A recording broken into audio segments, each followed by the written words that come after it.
let myself get a little bit set up. So today has been something I've been waiting to do for, I'd say probably quite a while. I'm opening too much shit for my, for my thing to handle. Ah, right. I was doing that.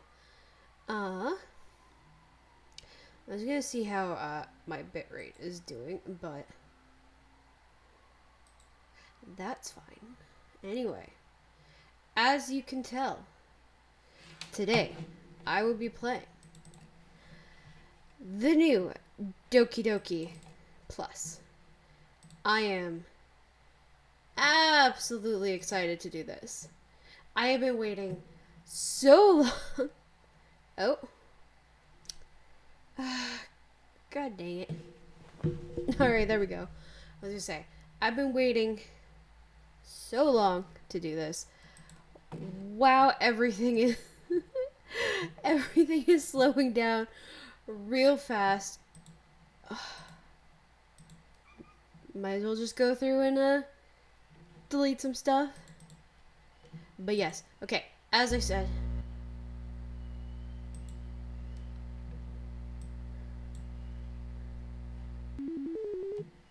okay, this is going to be interesting, but yeah. Gonna see if everything is working or if this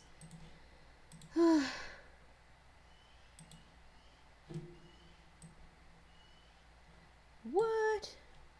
No. No.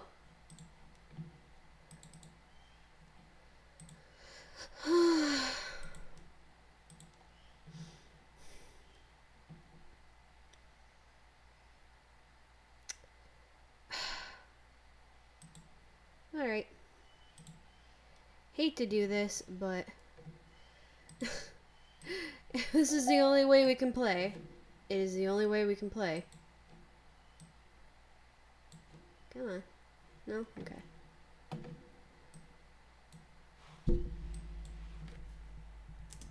There we go. So this is, I had to open it like this because obviously I need to see. So we have the game. This is an interesting menu, by the way. I like it. Also, metaverse, like no shit. Okay, so we have DDLC, we have side stories.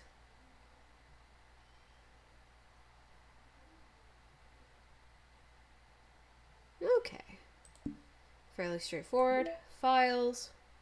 Oh, this takes me right into the, oh, that is nice. Mail. Oh. Pictures. Nothing new. Okay, so these are things we can unlock. Oh, custom backgrounds. Okay, well, absolutely. Actually, wait, no. This first start is gonna be me, like, fiddling with the wallpapers and stuff. Yes. Absolutely. Error. Oh, okay. Oh, no. I have a feeling something bad is gonna happen with this wallpaper. But, you know, we might as well get the full range of girls. Although, I'll be honest, I played the original when it came out a few years ago, and I know she's psychotic, but I love her. I love Yuri. I love Yuri. We have music. Ooh.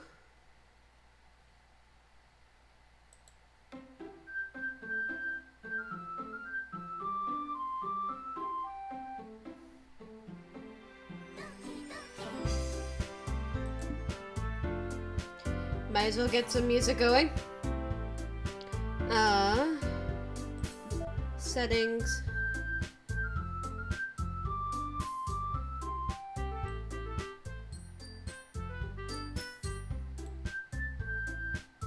We'll just do that.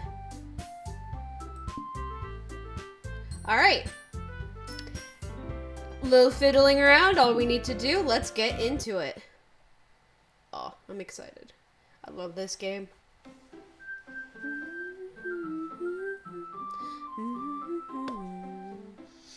I love this cheery music with be warning of things that are bad. Wanna just see.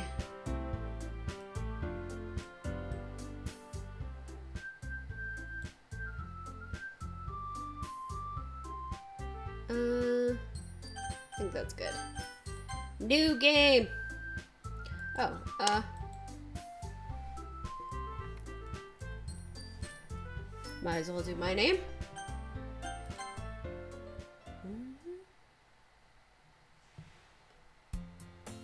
Hey!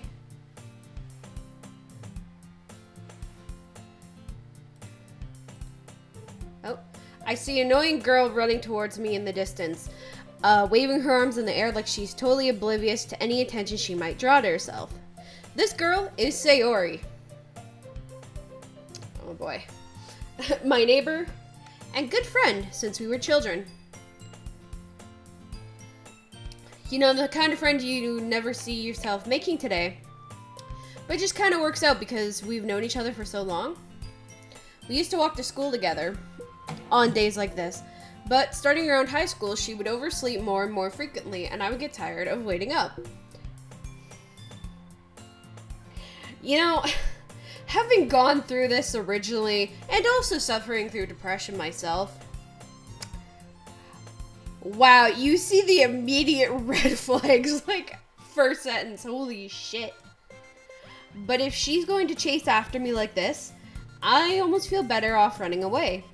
However, I just sigh and idle in front of the crosswalk and let Sayori catch up to me.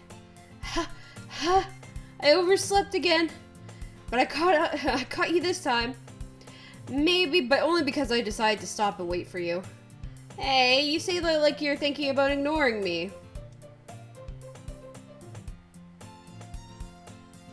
That's mean, Wyvern. Well, if people stare at you for acting weird, then I don't want them to think we're a couple or something.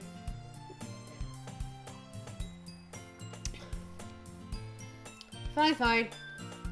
But you did wait for me after all. I guess you don't have it in you to be mean if, even if you want to. Whatever you say, Sayori. We cross the street together and make our way to the school. As we draw near, the streets become increasingly speckled with the other students making their daily commute. By the way, Wyvern, have you decided to join a club yet? A club? I told you already, I'm not really interested in joining any clubs. I haven't been looking either. That's not true. You told me you would join a club this year. Did I?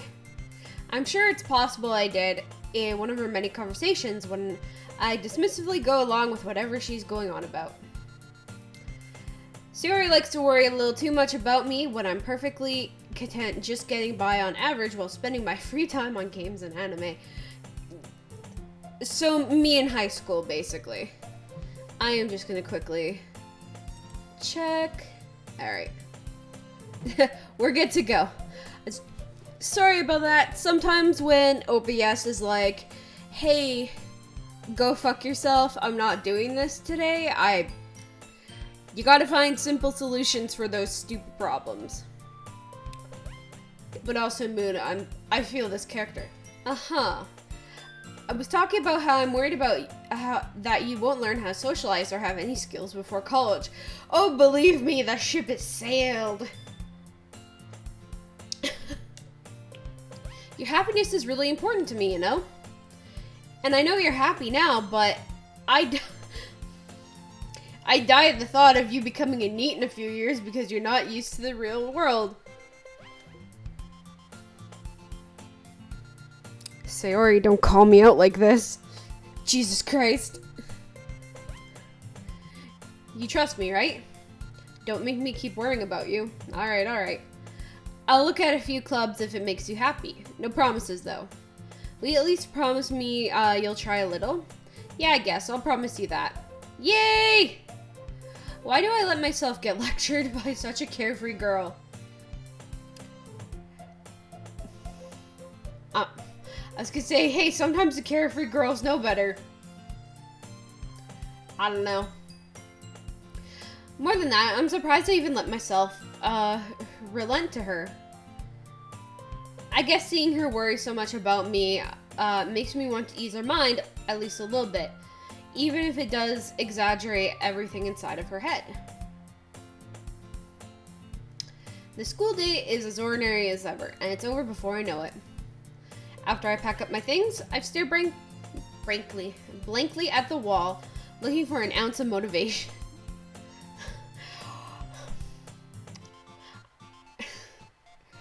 So I'm gonna be straight up honest. I was super depressed in high school. And this is kind of funny to me about how the day just kind of goes by and you're tired and don't want to fucking do anything but go home and watch YouTube, which is exactly what I did. And I never realized how much this was a fucking mood to me. Clubs. Sayori wants me to check out some clubs. I guess I have no choice but to start with the anime club. Hello? Sayori? Sayori must have come into the classroom while I was spacing out. I look around and realize I'm the only one left in the classroom. I thought I'd catch you coming out of the classroom, but I saw you just spacing out, so I came in. Honestly, you're even worse than me sometimes. I'm impressed. You don't need to wait up for me if it's gonna make you late for your own club. Well, I thought you might need some encouragement, so I thought, you know what? Well, that you could come to my club. Sayori, yeah? There's no way I'm going to your club. Meanie. Sayori is the vice president of the literature club. Not that I was ever aware that she had any interest in literature. In fact, I'm 99% sure she only did it because she thought it would be fun to help start a new club. Since she was the first one to show interest after the one who proposed the club, she inherited the title of vice president.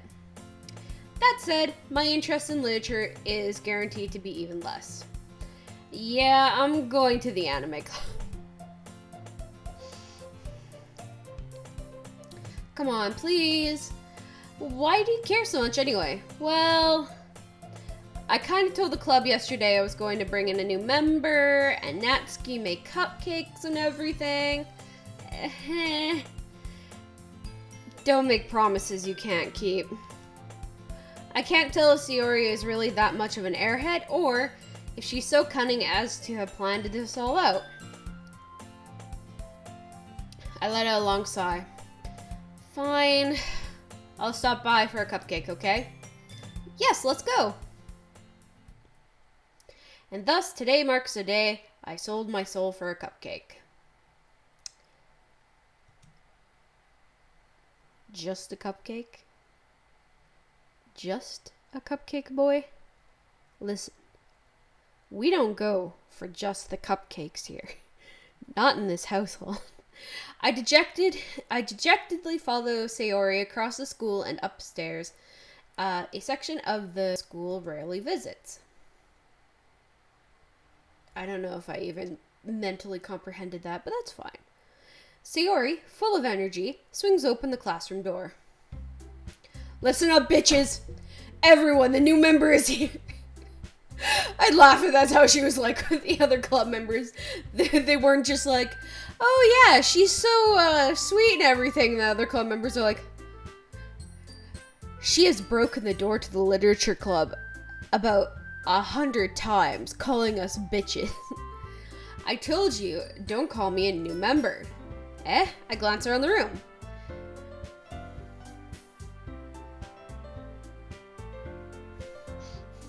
I hate myself that my first look is what is presented to me. I'm sorry. When I first played the game, I was all over this bitch. I still am. I love her to death. Welcome to the Literature Club. It's a pleasure meeting you. Sayori always says nice things about you. Seriously? You brought a boy? Guys, please. I don't want to have a gender identity crisis right now. Way to kill the atmosphere. Ah, Wyvern, what a nice surprise. Welcome to the club.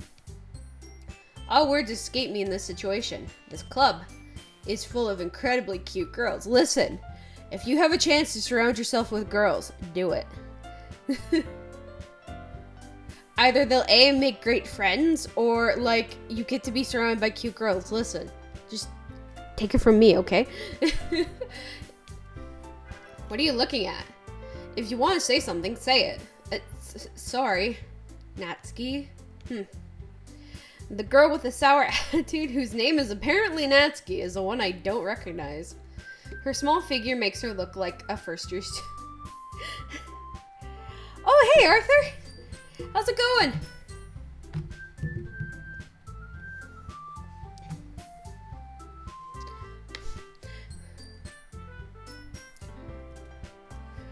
She's also the one who made cupcakes, according to Sayori.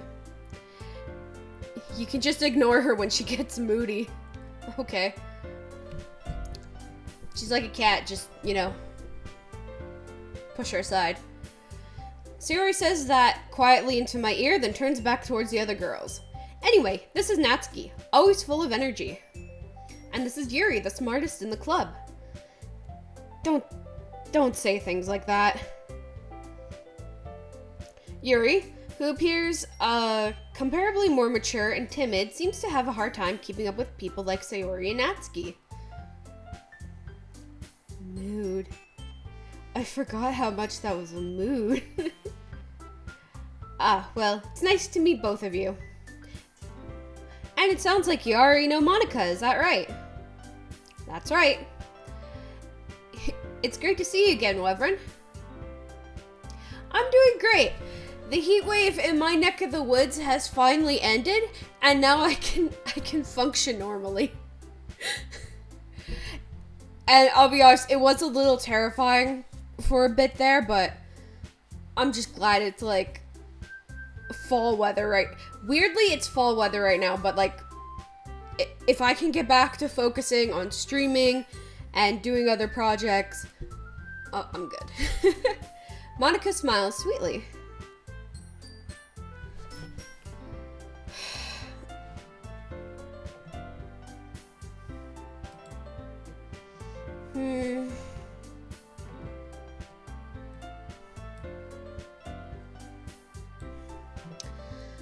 I'm kind of not surprised by that.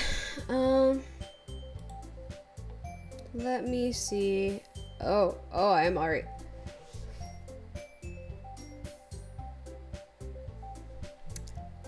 Let's see.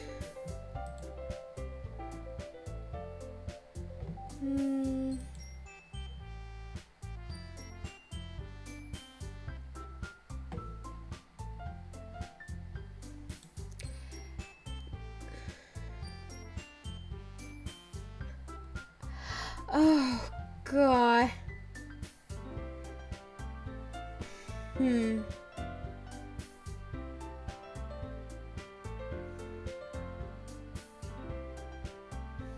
I'm trying to think of a way to fix that, and it would require me stopping the stream for a moment to probably drop my frames.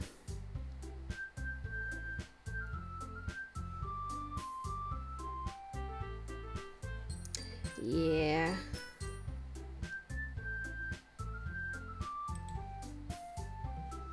I was gonna say, unless there was a way to,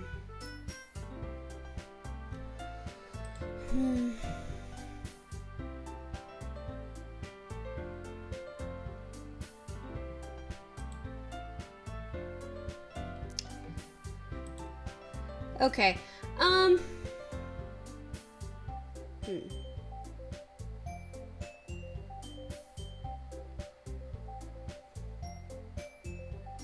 Oh yeah, she's leggy as hell.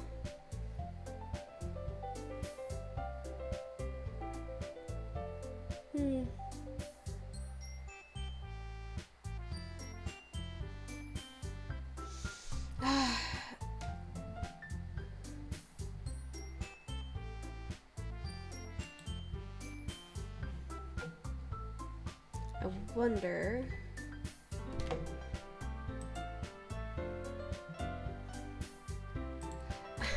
Oh, is it better now? Okay,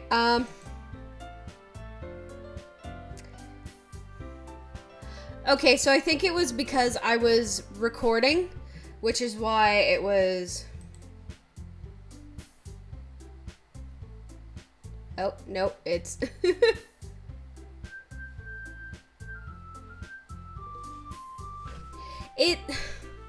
It's gonna be finicky. I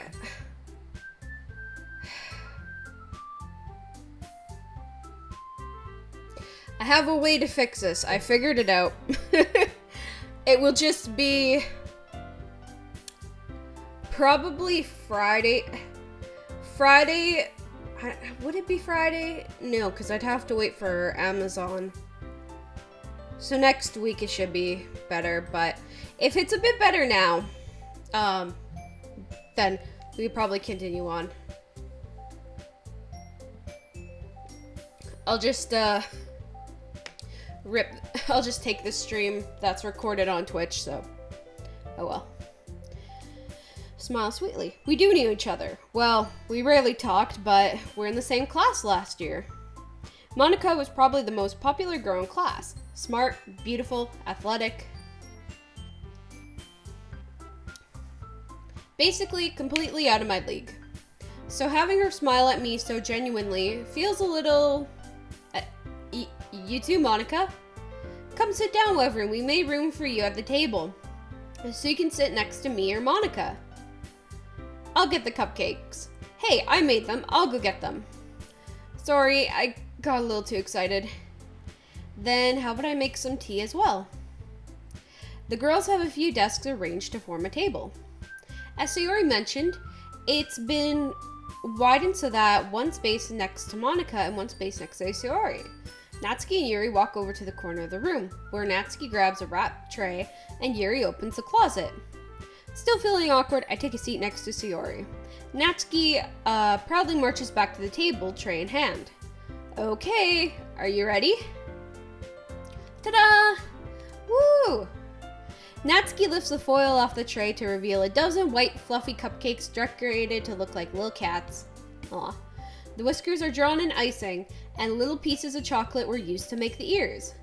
So cute! I had no idea you're this good at baking, Natsuki. Well, you know, just hurry and take one. Sayori grabs one first, then Monica, I follow. It's delicious. Sayori talks with her mouth full and already managed to get icing on her face. I turn the cupcake around in my fingers, looking for the best angle to take a bite. Natsuki is quiet. I can't help but notice her sneaking glances in my direction. Is she waiting for me to take a bite? I finally bite down. The icing is sweet and full of flavor. I wonder if she made it herself. This is really good. Thank you, Natsuki. Why are you thanking me? It's not like I... Haven't I heard this somewhere before? Tale as old as time. Tsundere as old as rhyme. Maybe fun fact about me. When I first started getting into anime, I only ever seen the word tsundere online, and I had no idea how to pronounce it. So I'd end up calling it Tunsadere, and for several, not several, I think like 2 years later, one of my friends taught me, and they're just like, they heard me say it, and they're like, you know it's tsundere, right? I'm like, is that how you pronounce it? So yeah, that's how I learned a new word, or how to pronounce a new word. Made them for you or anything? I thought you technically did, Sayori said. Well, maybe, but not for, you dummy. Alright. Calm the fuck down. I gave up on Natsuki's weird logic and dismissed the conversation. Yuri returns to the table, carrying a tea set. She carefully places a teacup in front of each of us before setting down the teapot next to the cupcake tray. You keep a whole tea set in the classroom? Don't worry, the teachers give us permission. After all, doesn't a hot cup of tea help you enjoy a good book? Very true, though. I guess. Don't let yourself get intimidated. Yuri's just trying to impress you. That's not... Insulted, Yuri looks away. I meant that, I believe you. Well, tea and reading might not be a pastime for me, but at least I enjoy tea. I'm glad. Yuri faintly smiles to herself in relief. Monica raises an eyebrow, then smiles at me. So what made you consider the literature club? I was afraid of this question. Something tells me I shouldn't tell Monica I was practically dragged here by Sayori. Well, I haven't joined any clubs yet, and Sayori seemed really happy here, so that's okay. Don't be embarrassed. We'll make sure you feel right at home, okay? As president of the literature club, it's my duty to make the club fun and exciting for everyone. Monica, I'm surprised. How come you decided to start your own club? You could probably be a board member of any of the major clubs. Weren't you a leader of the debate club last year? Well, to be honest, I can't stand all the politics around the major clubs. It feels like nothing but arguing about the budget and publicity and how to prepare for events. I'd much rather take something I personally enjoy and make something special out of it. And if it encourages others to get into literature, then I'm fulfilling that dream. Monica really is a great leader. She's a little more than that, but yeah. You could almost akin her to God, but yeah. Yuri also nods in agreement. Then I'm surprised there aren't more people in the club yet. It must be hard to start a new club. You could put it that way. Not many people are interested in putting out all the effort to start something brand new, especially when it's something that doesn't grab your attention, like literature. You have to work hard to convince people that you're both fun and worthwhile. But it makes school events, like festivals, that much more important. I'm confident we can all really outgrow the club before we graduate. Right, everyone? Yeah, we'll do our best. You know it. Everyone enthusiastically agrees. Such different girls, all interested in the same goal. Monica must have worked really hard to find these three.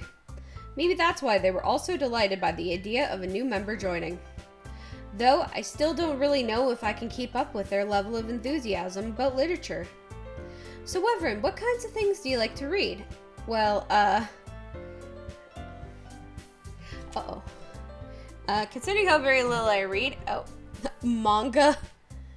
I'm really quiet to myself, half joking. Oh.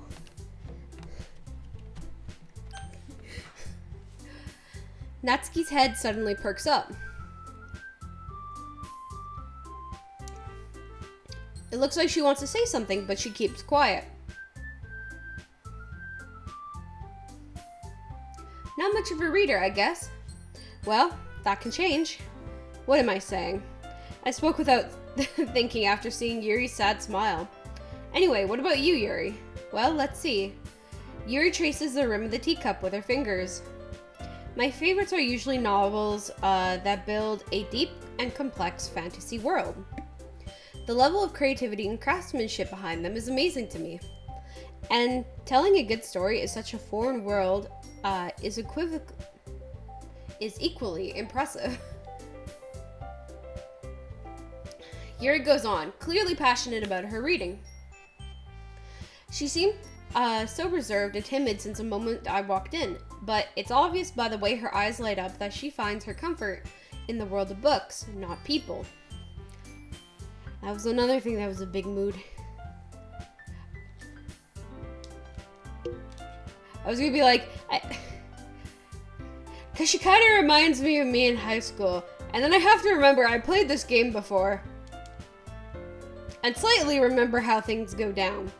But this is a plus version, so things could go down differently. Or the exact same, I'm not sure.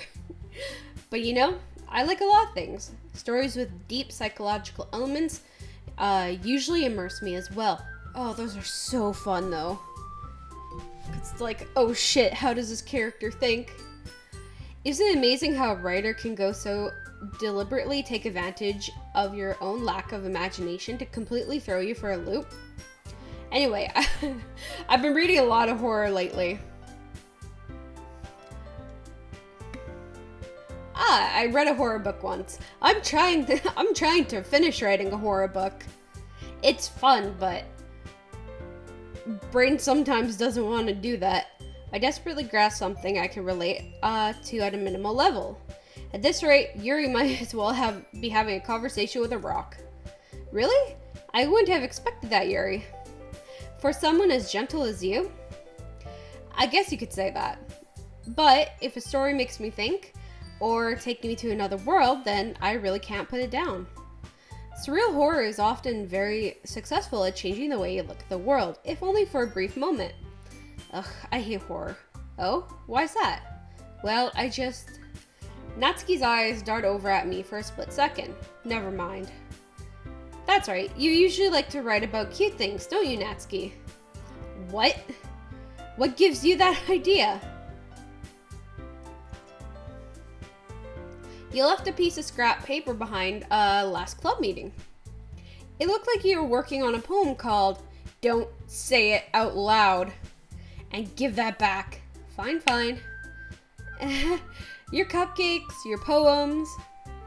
Everything you do is just as cute as you are. Sayori saddles. Wow. Whoops. Accidentally made that gay real fast. Sayori sidles. That's a word. Alright. Up behind Natsuki and puts her hands on her shoulders. I'm not cute.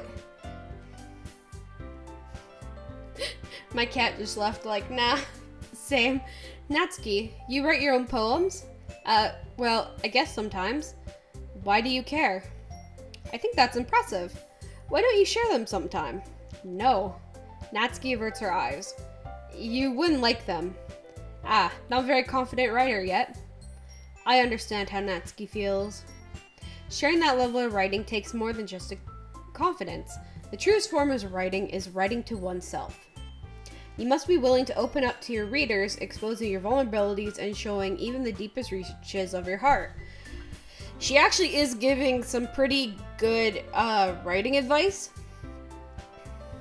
And also, Natsuki's a mood when it comes to not being able to write. Because it is terrifying to, like... So when I'm not streaming, a part of my time is trying to, like...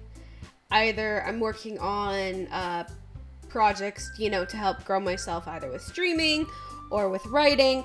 And with writing, it's something I've liked for a long time, so it's kind of hard to, and I'm also nervous about my own writing because, like it says here, when you, a lot of the times, you're gonna be writing from experience, and somehow when things shape, your writing, it's gonna be from something you know about. Also, research helps if you're trying to write about something you don't know about, but, my writing style and, some in my poetry book that I have out, there's a lot of horror and a lot of, depression stuff, and it's true, like I said, it's definitely scary trying to show, your vulnerabilities, but not only to your readers, publishers as well. It's hard. I should say one publisher, because I sent out my light novel to a publisher, and that was terrifying. And now I have to wait 3 months to hopefully hear from them. So it's been anxiety this entire time, but I'm hoping it works out. And if not, I try and look for another publisher. But it's still nerve-wracking.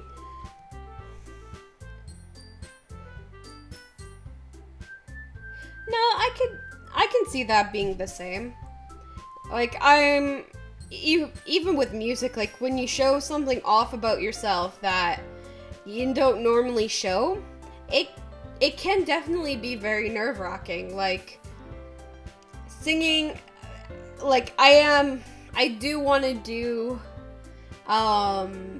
singing games or like do some singing, but I'm very nervous to do that, even just in front of like in front of people. I'm not that great when it comes to that, but like on my own I'm totally fine, or with friends. But yeah, no, I think it's the same. Just being nervous about something you like, because it can be kind of scary to show yourself to others. Do you have any writing experience too, Yuri? Maybe if you share some of your work, you can set an example to help Natsuki feel comfortable through enough to share hers. I guess it's the same for Yuri. I wanted to read everyone's poems. We all sit in silence for a moment. Okay, I have an idea, everyone.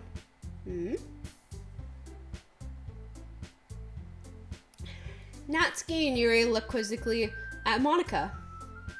Let's all go home and write a poem of our own. The next time we meet, we'll share them with each other. That way, everyone is even. Yeah, let's do it. Plus, now that we have a new member, I think it will help us all get a little more comfortable with each other and strengthen the bond of the club. Isn't that right, Reverend? Monica smiles warmly at me once again. Hold on. There's still one problem. What's that? Now that we're back to the original topic of me joining the club, I bluntly come forth with what's been on my mind the entire time. I never said I would join this club. Sayori may convince me to stop by, but I never made any decision. I still have other clubs to look at, and oh shit. I lose my train of thought. All four girls stare back at me with dejected eyes. But I'm sorry, I thought... Reverend, you all... I'm defenseless against these girls. Oh, please, don't look at me like that.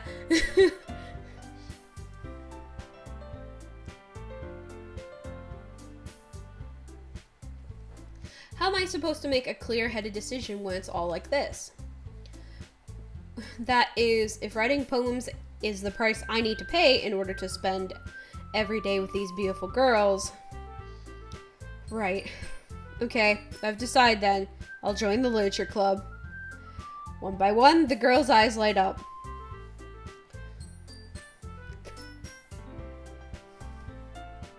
Yes, I'm so happy. Sayori wraps her arms around me, jumping up and down. Hey, you really did scare me for a moment. If you really just came for cupcakes, I would have been super pissed. Then, that makes it official. Welcome to the literature club. Thanks, I guess. Okay, everyone. I think with that, we can officially end today's meeting on a good note. Everyone, remember tonight's assignment. Write a poem to bring to the next meeting so we can all share. Monica looks over at me once more. Reverend, I look forward to seeing how you express yourself. Yep. Can I really impress the class star Monica with my mediocre writing skills? It'll be fine. Just do it. I already feel anxiety welling up inside of me. Meanwhile, the girls continue to chit-chat as Yuri and Natsuki clean up their food. Well, Reverend, since we're already here, do you want to walk home together?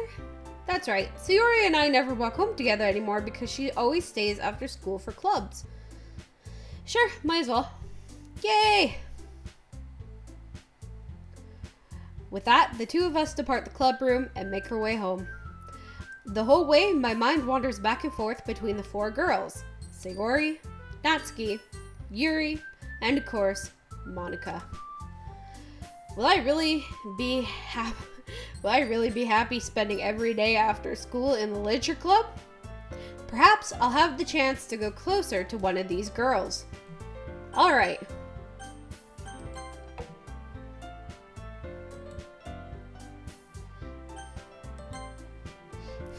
Might as well do that. I'll just need to make most of my circumstances, and I'm good. And I'm sure good fortune. And I'm sure good fortune will find me. And I guess that starts with writing a poem tonight. Actually, I should probably. Okay. It's time to write a poem. Pick words you think the club member, your favorite club member will like. Something good might happen to those, whoever likes your poem the most.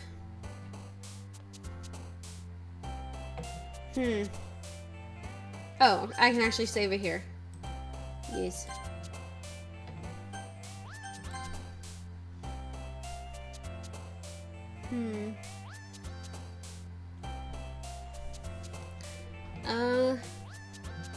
Sure, we'll just sing.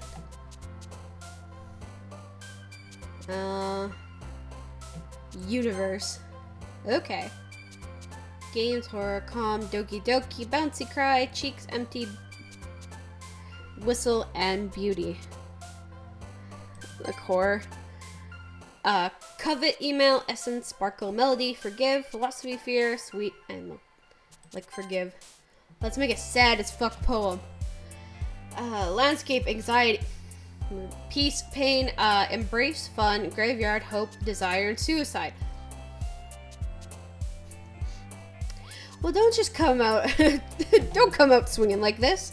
Hope. Okay. Skipping, shame, mouse, summer, treasure, clumsy, boop, sticky, pure, and anime. Anime. Warm, misery, after image, eternity, alone, incongruent. Passion. Vibrant, marshmallow, vacation, heaven sent, holiday, cheer, disaster, adventure, twirl, and anyway. Heaven sent? Okay.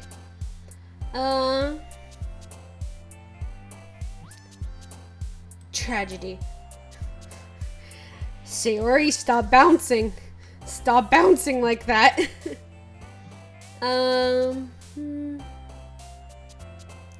Memories. Jesus.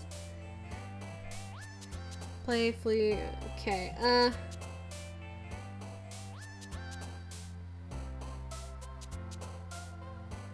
What do you mean? Okay.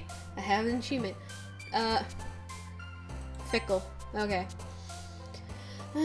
Sorry, frustrated childhood dream. Unrequited. Oh no. Incapable. Oh no. Contamination. Okay.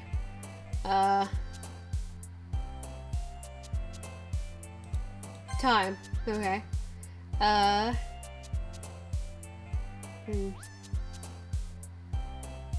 Sensation. Nightgown, skirt, massacre. Okay. Sure, let's throw massacre in there. Oh. No. You know. Sure, let's get something that resonates with the game.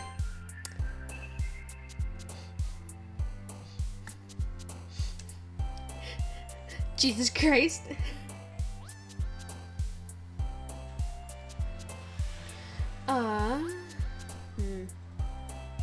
I saw the word shiny.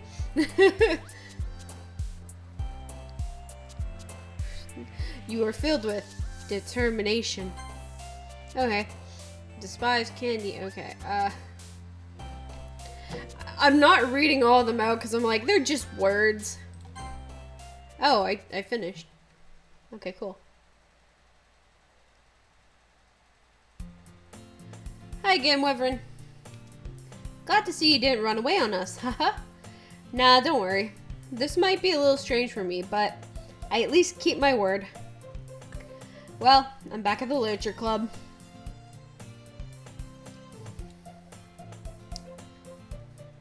I was the last one to come in, so everyone else is already hanging out. Thanks for keeping your promise, Wyvern.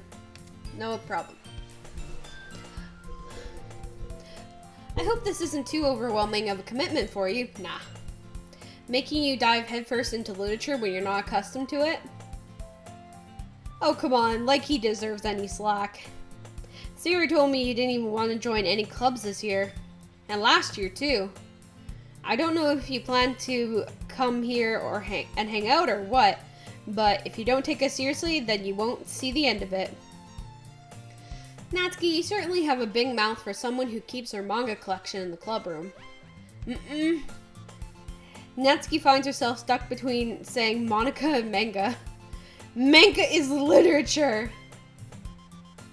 I'm not gonna fight her on that. I've read some amazing fucking manga. Swiftly defeated, Natsuki plops back into her seat.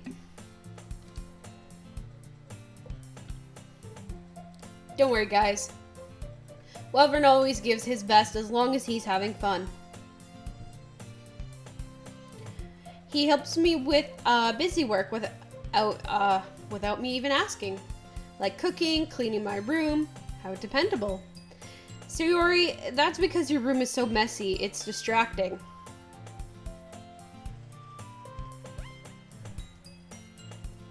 And you almost set your house on fire once.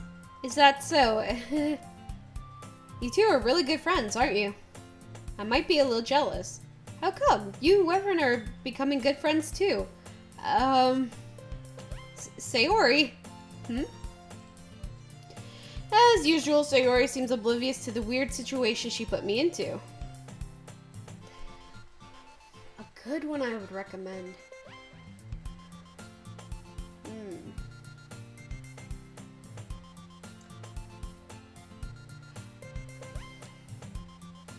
I'm looking over at my bookshelf behind my setup, and I'm like, I have a few. I mean, obviously, Berserk, if you haven't read that yet, is actually really phenomenal. Also, rest in peace. But that's a great series to go through. It's a lot, but like it's good, especially if you're into dark fantasy. Another one, and actually the first one I read that I really liked is Apollo Song, and it's created by the same guy who made Astro Boy. I forget his name, but that one is, how would I put it?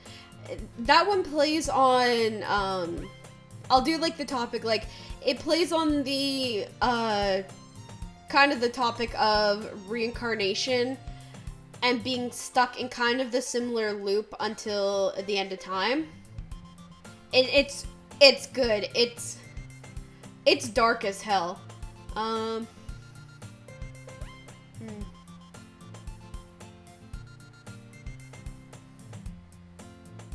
My Brother's Husband is a good one. That's a very sweet slice of life one. I don't really have a lot of manga because I usually read them on my phone. And I'm trying to get back into more reading, but I think that's who it is. Yeah. It's good. I especially recommend, like, when it comes to Berserk. I mean, obviously the anime, not the 2016 one, but the 90s one, or if you don't mind the 3D effects in the movie that are actually well done, way better done than the newer anime. That one is good. The Golden Age arc is usually a place somebody starts out, or most people start out with.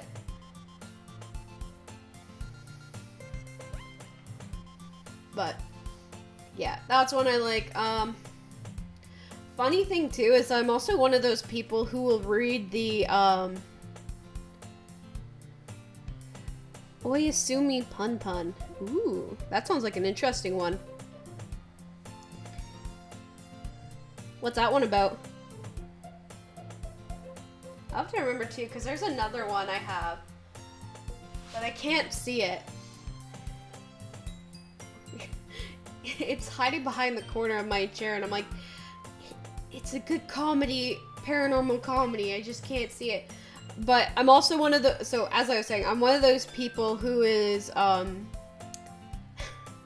like, some people don't like the manga or graphic novel adaptation, mostly manga adaptation of older books.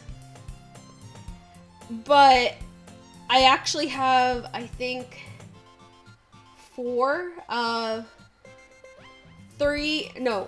two, not four. It's actually three.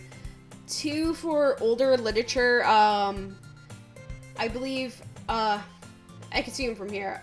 One is Les Mis and Pride and Prejudice. And the main reason is, one, the artwork is stunning. Two, a lot of the old books I found when I was reading them in school were very hard to, like, they were hard to pay attention to because of the tone, because it was old as hell. And I will be honest, the pacing in books that are way older are, I don't know, they kind of drive me up a wall. I get bored super quick. And so these two, like, I'm able to read them real fast and enjoy the story as they should be. Which is why I'm like, yeah, manga can be literature. Literature has been adapted to manga. It's kind of weird. It's about a kid on the problems he affronts as he is growing up. Oh, that's interesting. Yeah, Apollo's song is... It kind of made me think of Apollo's song for a second, because that one actually starts out really dark, because it's basically the story of this guy who hates, I don't want to say he hates women, but he hates loving couples, and he becomes a serial killer because of that. So it's... Honestly, I have normal books, but I'm very... It's like I'm half picky and half, you know, nowadays we have, like, internet and other things that I can read that aren't really books, but I used to read a lot when I was in high school, and now I'm just like, if I can read a book in one book in a year, that's great. I say as I'm trying to be a writer, which is not the best thing to be like, yeah, I like barely read a book. It's like, no, I read, but also,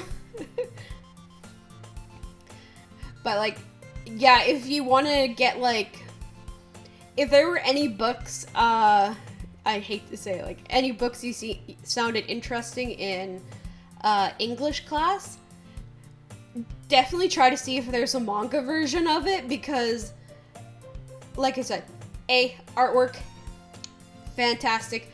B, they get to the point and are entertaining, and they don't cut corners, from what I've seen. Like, they condense the books so well that it's like, it's like, Spark Notes for nerds. But like Spark Notes for weebs. As usual, Sayori seems oblivious to the weird situation she just put me into.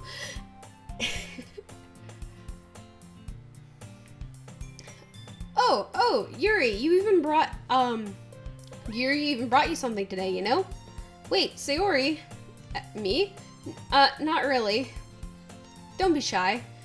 It's really nothing. What is it? Never mind. Sayori made it sound like a big deal when it's really not. What do I do? I'm sorry, Yuri. I wasn't thinking.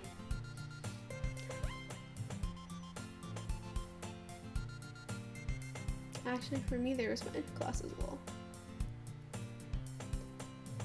Oh, yeah. Yeah, I'm guessing that would be the equivalent of a literature class. 'Cause, yeah, that was the same with me. We had to read To Kill a Mockingbird and some other story that I read like the first 2 pages of the book and I was like, yeah, I'm skipping this one. This is not interesting me at all. Oh. And Lord of the Flies too, I was like, wow, this sounded so cool. And it literally took me reading Spark Notes to even understand that a character actually died. Like, I read the chapter and it was like, and I was like, okay, what happened? And then Spark Notes was like, yeah, so they pushed this dude off a cliff, and I'm like, oh, wow, I couldn't get any of that. My time in English lit.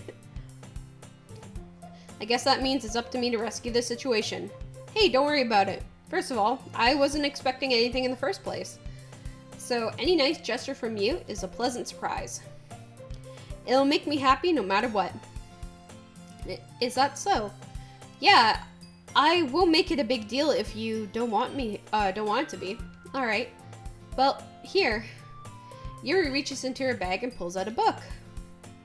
I don't want you to feel left out, so I picked out a book that I thought you might enjoy.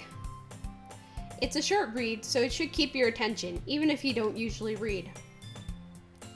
And we could, discuss it if you wanted. This is another reason why I like Yuri, because I would be that person who would discuss literature with her till like 5 in the morning. That I usually try to control myself when it comes to that, but like every game I play, I'm like, all right, how's the story? And if you get me talking about literature and story, and even just stories like I'm working on, like I'm gone. I will be talking nonstop. So this is gonna be fun for me. I mean, it was fun the first time. It's definitely gonna be fun this time. After, oh god, how many years was it when it came out? 2? No. 2017, I think.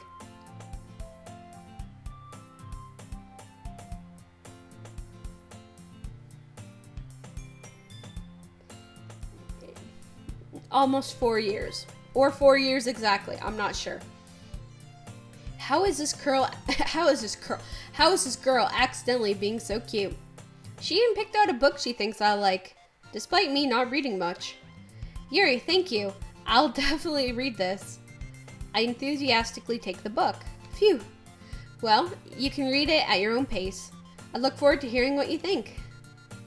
Now that everyone's settled in, I expected Monica to kick off some scheduled activities for the club, but that doesn't seem to be the case. So Yuri and Monica are having a cheery conversation in the corner. Yuri's face is already buried in a book. I couldn't help but notice her intense expression, like she was waiting for this chance. Meanwhile, Natsuki is rummaging around the closet. Running. Sounds like a fucking hamster in a cage. She's running around that closet.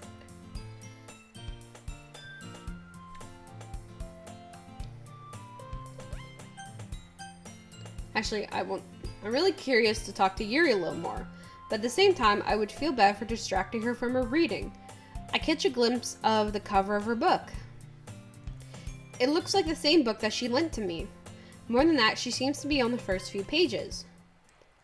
Crap. I think she noticed me looking at her.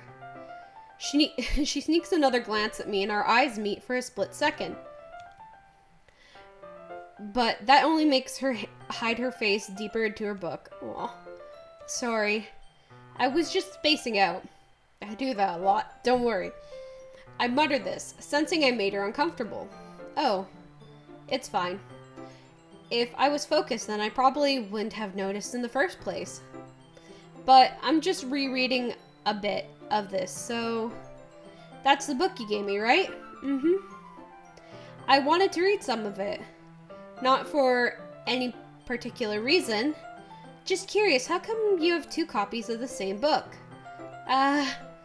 Well, when I stopped at the bookstore yesterday, that's not what I meant. I mean, I just happened to buy 2 of them. I see. There's something fairly obvious here that Yuri isn't telling me, but I decide to let it go. I'll definitely start reading it soon. I'm glad to hear. Once it starts to pick up, you might have a hard time putting it down. It's a very engaging and relatable story. Is that so? What's it about anyway? Well,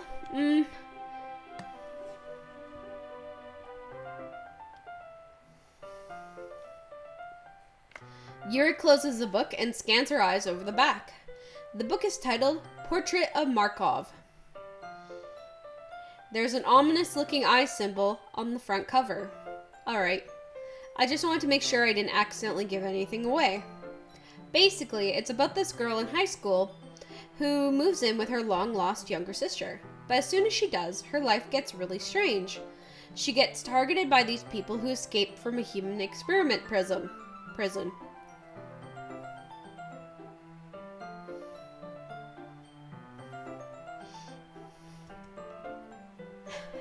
Sorry, I was just like, wait.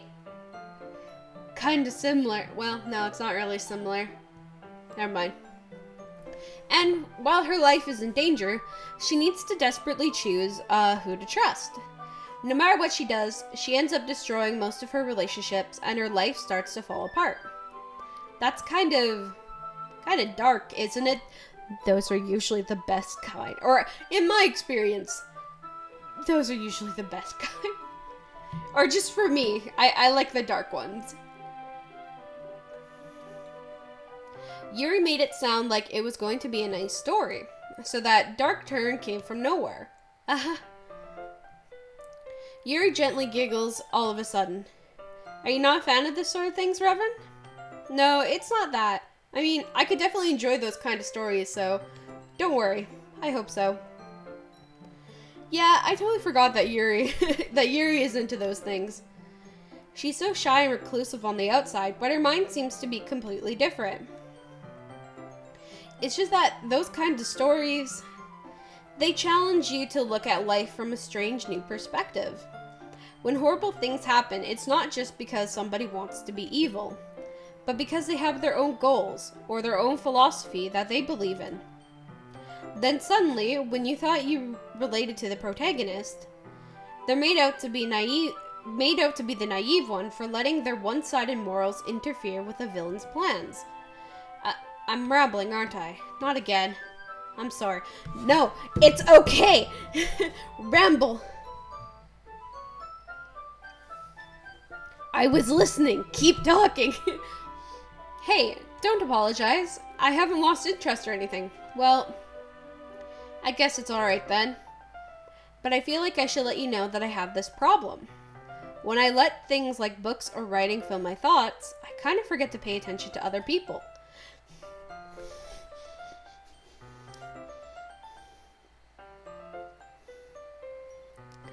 Honey, you're a mood. I get it.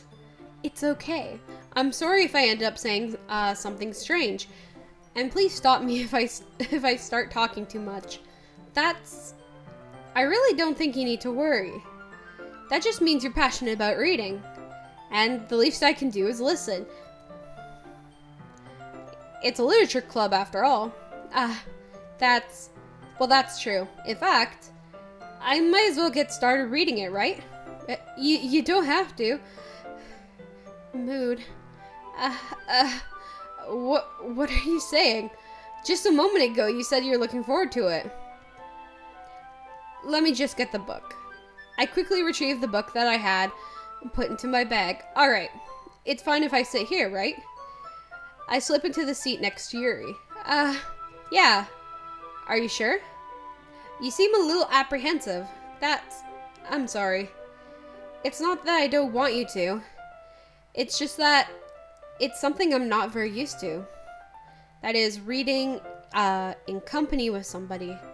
I see. Oh, but that is like, for a romantic thing, that is like literally one of my ideal things, is just chilling out. It could be just like sitting there reading or doing something like, actually, yeah, reading, having coffee, just, girl, it's okay. Let me get closer. Well, just tell me if I end up distracting you or anything. Alright. I open the book and start the prologue. I soon understand what Yuri means by reading in company. It's as if I could feel her presence over my shoulder as I read. It's not a particularly bad thing. Maybe a little distracting, but the feeling is somewhat comforting. Yuri is in the corner of my eye. I realize that she's not actually looking at her own book. I glance over. It looks like she's reading from my book instead. Sorry. It's just... Yuri, you really apologize a lot, don't you? Actually, yeah, I'm also...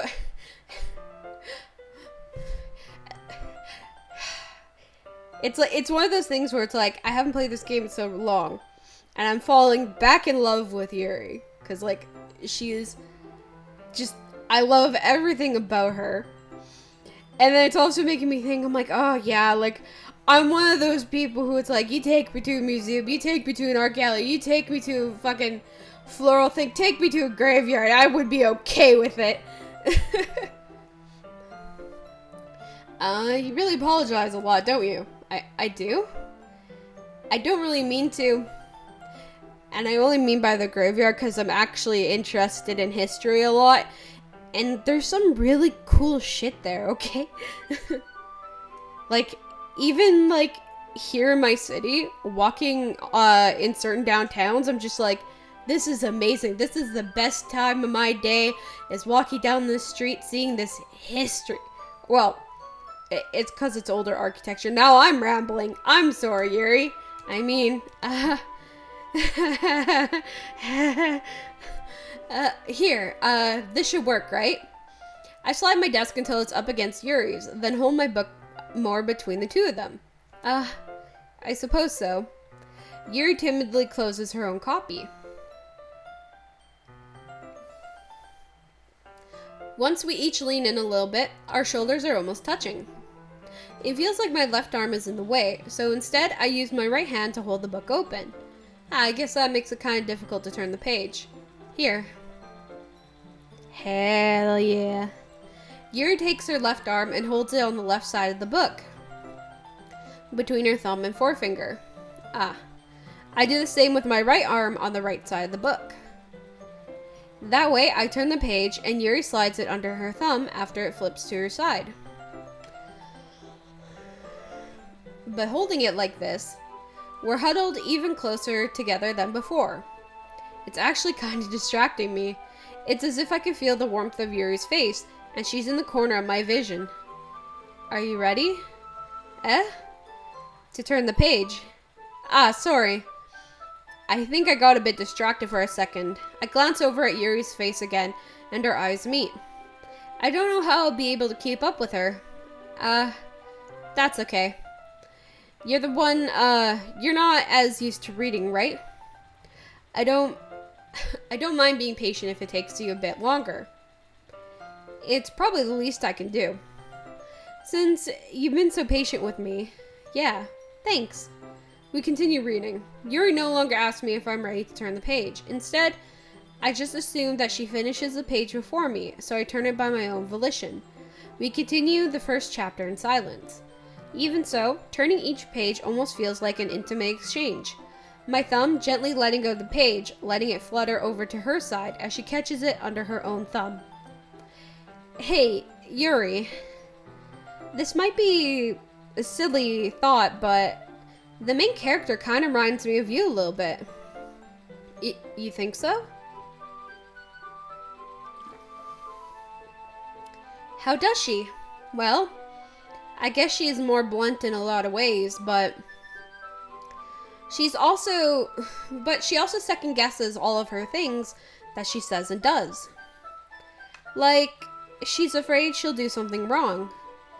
It's not like I can see into your head or anything, but they're kind of a reminiscent of some of your mannerisms. I see. Yuri remained silent for a moment. But, Wyvern, that's probably a terrible thing to have in common with her. It's so embarrassing that you think that. Wait, I didn't mean it in a bad way or anything. Sorry, I really don't know you were self-conscious about that sort of thing. I guess I'm more meant of it as kind of cute. What are you saying all of a sudden? Okay, everyone. I think it's about time we share today's poems with each other. We might not have enough time if we wait too long. Yuri exhales, spared from the finishing of her thoughts. Is it alright, Yuri? You look kind of down. I'm sorry if you haven't been looking forward to this. It's not. It's fine. Yuri releases her hand from the book, causing it to close on top of my thumb. Alright. Well, I guess I'll do more reading tonight. Or would you prefer I only read it with you? I guess I don't have too much of a preference either way. In that case, I'll read a little more tonight. It'll be more fun to read with you after it picks up a bit, you know? That's a good reasoning. In that case, feel free to finish the first 2 chapters in your own time. Alright, I stand up. I make a mental note where I left off in the book, then slip it back into my bag. By the way, do you remember to write a poem last night? Yeah. My relaxation ends.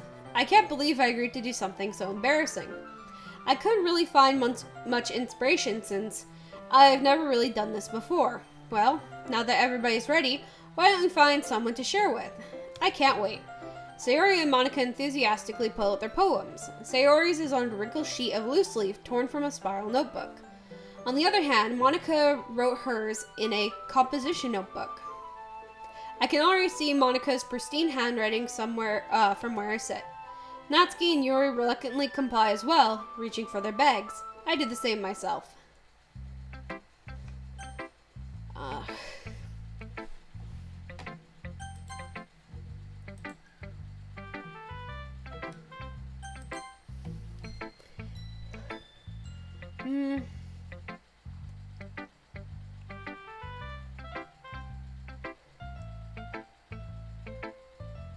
I mean,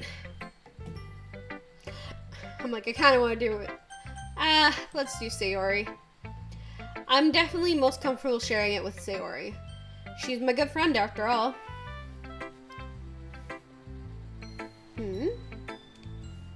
This is a good poem, Wyvern. Are you sure it's your first time? Of course.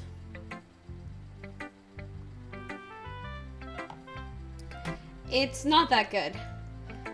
Am I the kind of guy who would be writing poems in his spare time? Either way, I guess you're right. But that's why it impressed me. Well, to be honest, I was afraid that you wouldn't do it seriously, or that you wouldn't write at all. I'm just really happy that you wrote one. It just reminds me of how you're really part of the club now. Not to mention the fact that I'm standing in front of you in the club room. Well, of course. I'm not really into it yet, but that doesn't mean I'll break my promise. See? It's like I said before, Wyvern. Deep down, you're not selfish at all, you know? Trying new things like this for other people, that's something that only really good people do. Thanks, Sayori. I'm not sure if Sayori sees the full picture of my motive here. Then again, I can't deny that she's part of the reason I joined. Knowing how much this means to her and all. Yeah. I'm gonna make sure you have lots of fun here, okay? That would be my way of thanking you. Alright, I'm gonna hold you to that then. Yay! Now, you'll read my poem too, right?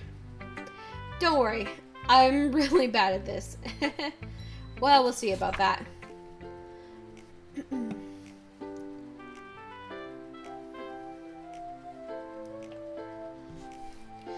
Dear sunshine, the way you glow through my blinds in the morning, it makes me feel like you missed me. Kissing my forehead to help me out of bed, making me rub the sleepy from my eyes. Are you are you asking me to come out and play? Are you trusting me to wish away a rainy day? I look above, the sky is blue. It's a secret, but I trust you too. If it wasn't for you, I could sleep forever, but I'm not mad. I want breakfast. Alright, that's fair. Sayori. This is just a guess, but did you wait until this morning to write this? No. Just a little bit. You can't answer just a little bit to a yes or no question. I forgot to do it last night. Well, at least it makes me feel a little bit better about myself. Don't be mean. I still try my best. Yeah. I didn't mean to say that it was a bad poem. It came out nice, or how should I put it? It sounded just like you. Really? Yeah. Especially that last line. I made eggs and toast. Oh, that sounds good. Even though you're late to school, it's bad to skip breakfast. Don't talk to me about that. I get all cranky. Well, I guess there's no point in arguing. Anyway, thanks for showing me. This was so much fun. Monica's the best. Yeah. But next time, I won't forget. And I'm gonna write the best poem ever. Oh. Yep. Well, I guess I look forward to it too. We'll do Yuri. As Yuri reads the poem, I notice her eyes lighten. Exceptional. What was that? Did I say that out loud? Yuri's first covers her mouth, but ends up covering her whole face.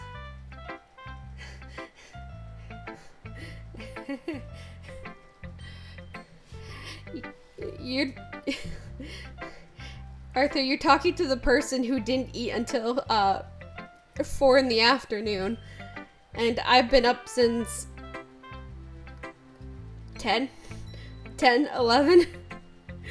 I am very bad when it comes to skipping breakfast and meals.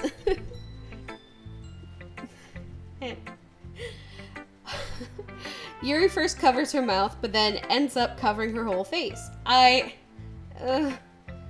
He's going to hate me. You really didn't do anything wrong, Yuri. I guess you're right. What am I getting so nervous for? Yuri takes a breath. So, what kind of writing experience do you have? Your use of imagery and metaphors indicate you've written a lot of poetry before. Really? Wow, that's a huge compliment coming from you.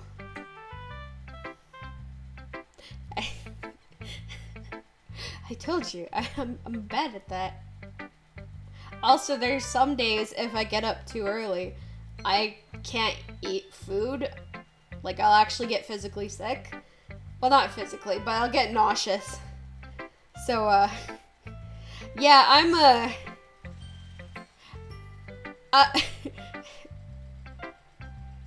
don't know how I can save myself from this. I just know I am not great when it comes to meals. And yet somehow I can cook better than Sayori. So, it's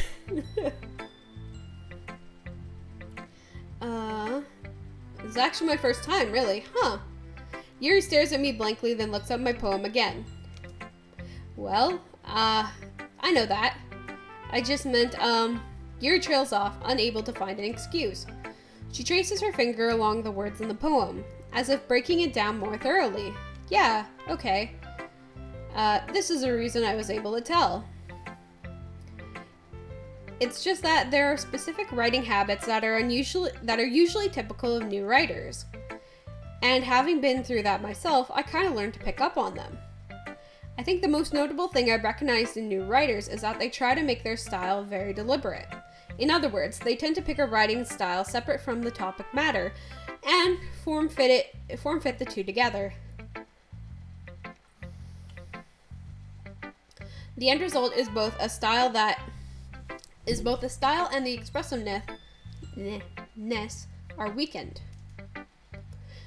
Once Yuri finds her train of thought, it's as if her demeanor has totally changed. Or you're in lit class and you're forced to write poems that rhyme, when in reality, sometimes the more funner poems are the ones that are free verse. Because those, I don't know, that's just me. Those ones are fun to write.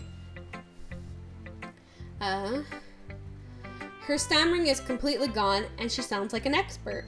Of course, that's not something you can be blamed for. There are so many different skills and techniques that go into writing even a simple poem. Not just finding them and building them, but getting them to work together is probably the most challenging part. It might take you some time, but it all comes with practice and learning by example and trying new things. I also hope that everyone else in the club gives you valuable feedback. She sounds like a teacher and I love her. Natsuki can be a little biased though. Biased how? Well, never mind. You shouldn't be talking about people like that. Sorry. It's fine. I'm not sure if Yuri is apologizing to herself, to me, or to Natsuki. Do you mind if I read your poem now? Please do. I'd love to share my thought process behind it. Yuri smiles dreamily as if it's a rare opportunity for her, which in itself is kind of funny.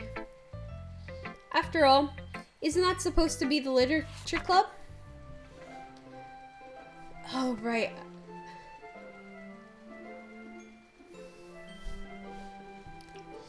I forgot how much I love her poems.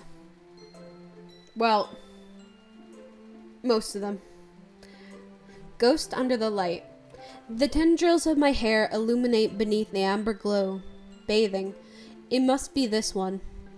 The last remaining streetlight to have withstood the test of time. The last yet to be replaced by the sickening blue-green hue of the future. I bathe, calm, breathing air of the present, but living in the past. The light flickers. I flicker back.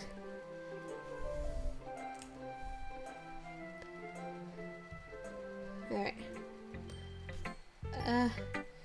I'm sorry, I have such terrible Honey, it was perfect.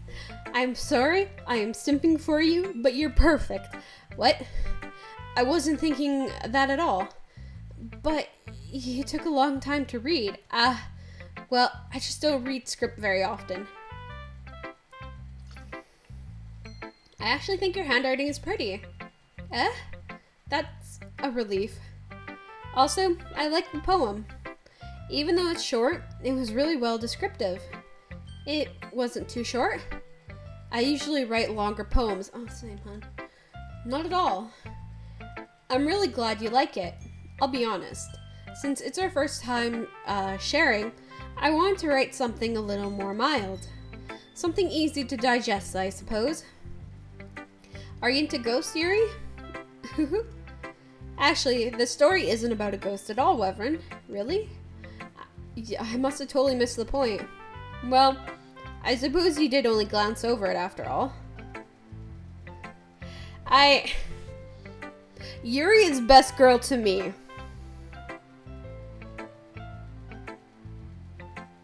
Like, I like the other girls too.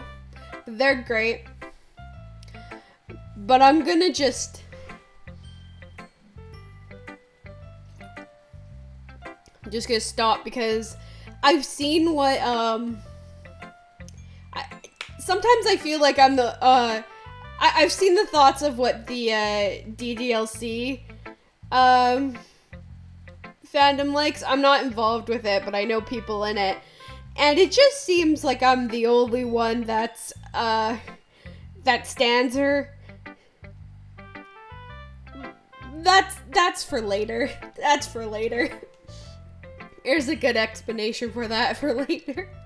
Well, I suppose you did only glance over it after all.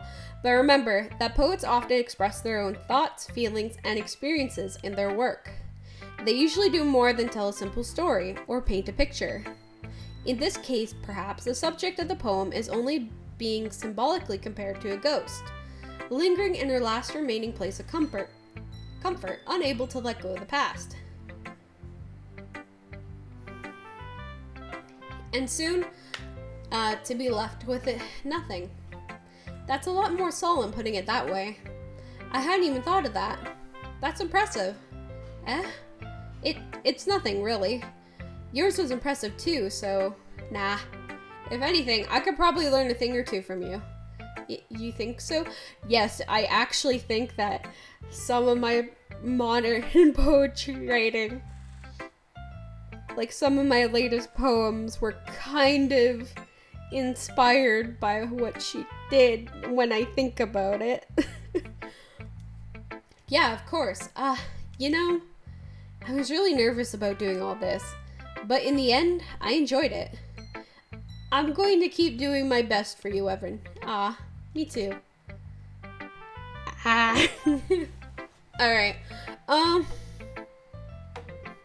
will go down the list.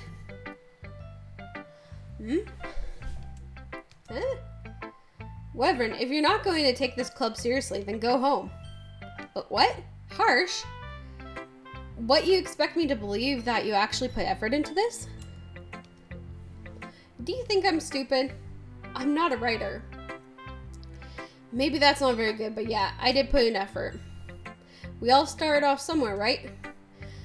If you're still proud of the first poem you ever wrote, then I'd like to read it. Painful to think about? Fine. Well, sorry. You'll get better anyway. I'd tell you what to improve, but you're better off just trying again. Fair enough. Well, teach their own, I guess. You can't just ask him about structure, or... Anyway, I guess I gotta share mine now. Knowing you, you'll probably think it's stupid.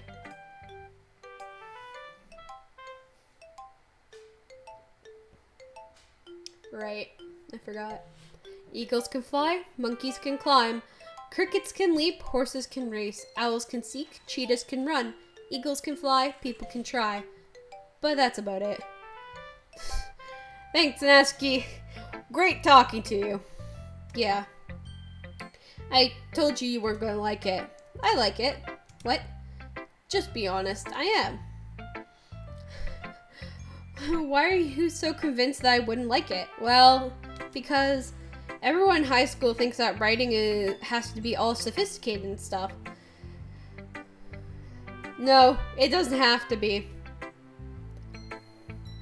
I mean, if anything, have you seen Chuck Tingle's works? I've seen a video essay on them. Oh boy. If you want hilariousness, they're great. So people don't even take my writing seriously. But isn't the point of poems for people to express themselves? Your writing style wouldn't make your message any less valid. Yes, exactly. I like when it's easy to read, but it hits you hard.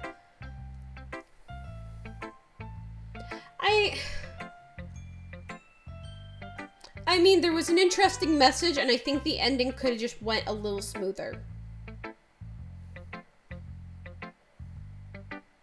That's about it. I like in this poem. Seeing everyone around you do great things can be really disheartening. So I decided to write about it.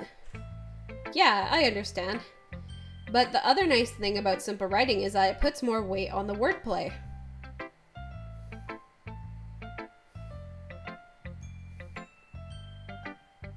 Sure, Jan. Like I set up for a rhyme at the end, but then made it fall flat on purpose. Isn't that also the same with those people who just, like, throw shit at a wall and call it art? Alright. It helps bring out the feeling in the last line. It's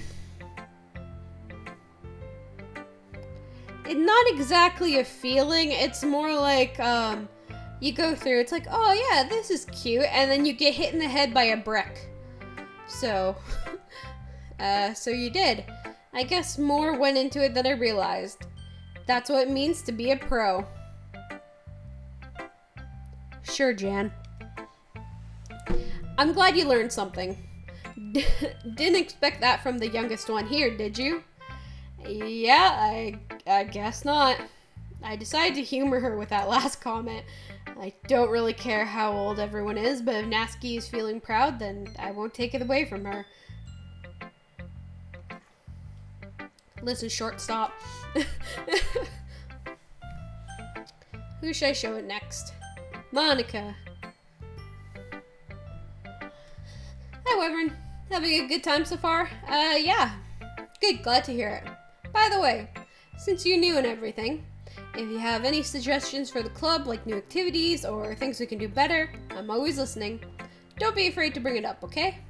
Alright, I'll keep that in mind. Of course, I'll be afraid to bring this up. I forgot what she said, so I don't know if we will be bringing this up. I'm much better off at going with the flow until I'm more settled in. Anyway, you want to share a poem with me? It's kind of embarrassing, but I guess I have to. Uh-huh. Don't worry, Wyvern. We're all a little embarrassed today, you know? But it's that sort of barrier that we'll all learn to get past soon. Yeah, that's true. I have Monica in my poem. Great job, Wyvern. I was going ooh in my head while reading it. It's really metaphorical. I'm not sure why, but I didn't expect you to go for something so deep. I guess I underestimated you. It's easiest for me to keep everyone's expectations low. That way it always counts when I put in some effort. Amen. I'll drink to that. That's not very fair. Well, I guess it worked anyway. You know that Yuri likes this kind of writing, right? I know, she's a woman after my own heart. Writings that full of imagery and symbolism. Unlike Sayori, who likes using simple and direct words to describe happiness and sadness, Yuri likes it when readers are left to derive their own meaning out of it.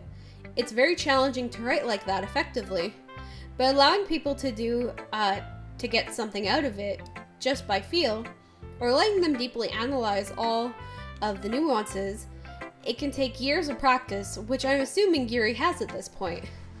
I never really asked, though. I'm sure I'm nowhere near her level yet. I know, it's so fun. Like, don't worry so much about that. You do your own thing. Just keep exploring and learn by trying new things. I'm sure I'll end up trying different things a lot. It could take a while before I feel comfortable doing this. That's okay. I'd love to see you try new things. That's the best way to find the kind of style that suits you. Everyone else might be a bit biased towards their own kind of styles, but I'll always help you find what suits you the most. So don't force yourself to write the way everyone else wants you to write. It's not like you have to worry about impressing them or anything. That is actually true. And if I've seen any of the shit that happens in the romance section of writing, wow, can shit just hit the fan real fast. I shouldn't bring it up because I know there's that. Just look up the latest fuckery in the romance genre, and it's just like, wow, what is this? And also, this is a subsection? Like, okay. Anyway.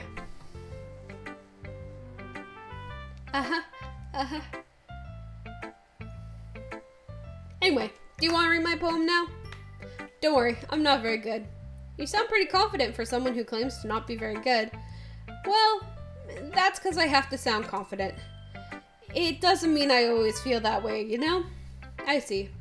Well, let's read it then. Hole in the wall. It couldn't have been me. See, the direction, the sparkling protrudes, a noisy neighbor, an angry boyfriend. I'll never know. I wasn't home. I peer inside for a clue. No, I can't see. I reel, blind like a film left out in the sun. But it's too late. My retina's already scorched with a permanent copy of the meaningless image. It's just a little hole. It wasn't too bright. It was too deep, stretching forever into everything. a whole of infinite choices. I realize now that I wasn't looking in, I was looking out. And he, on the other side, was looking in.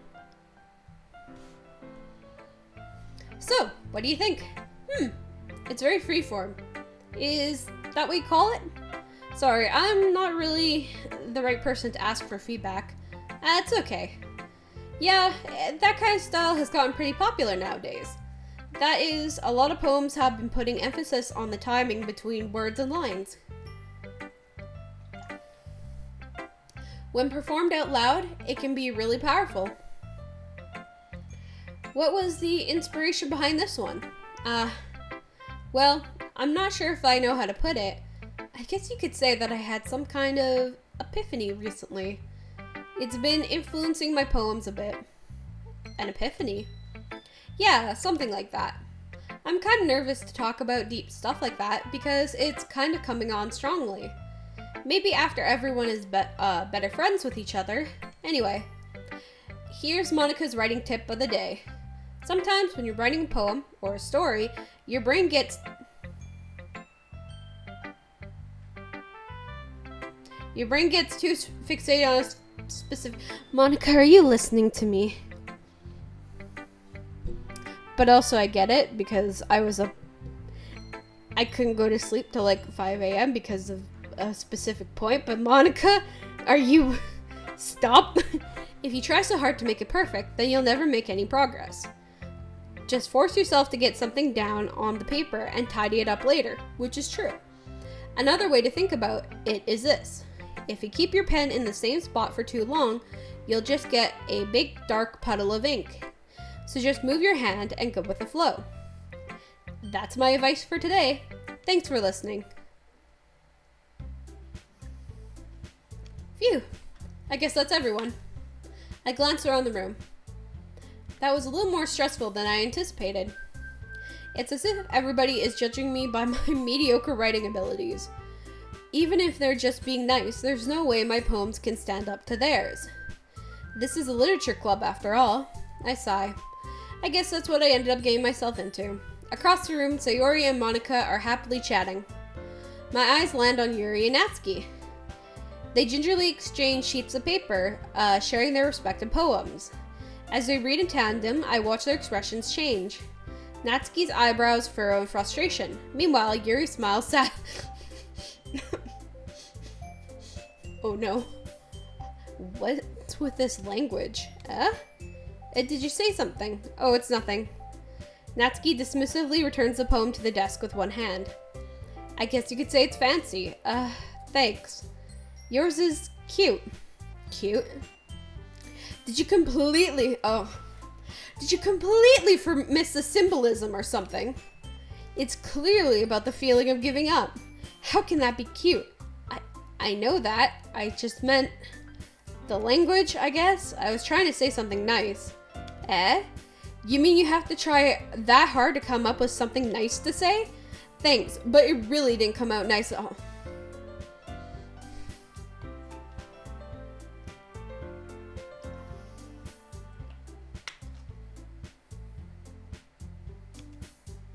Is this going to be another section of me yelling at fictional characters because I get too into the story?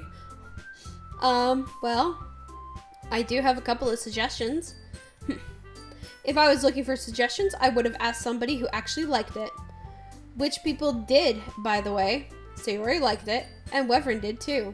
So based on that, I'd gladly give you some suggestions of my own. First of all, excuse me, I appreciate the offer, but I have spent a long time establishing my writing style. I don't expect to change it anytime soon, unless of course I come across something particularly inspiring.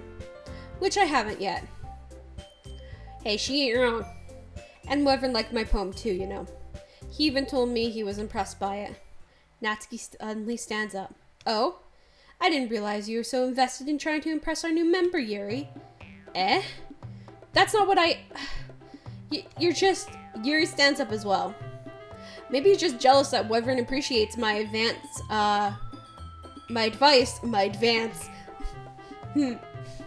Whoops, Freudian slip. More than he appreciated yours. Huh? And how do you know he didn't appreciate my advice more? Are you that full of yourself? No. If I was full of myself, I would deliberately go out of my way to make everything I do overly cutesy.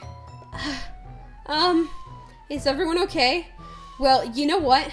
I wasn't the one whose boobs magically grew a size bigger as soon as Wyvern started showing up. Natsuki! See, listen, Natsuki, she actually had boobs to grow bigger, so this doesn't involve you.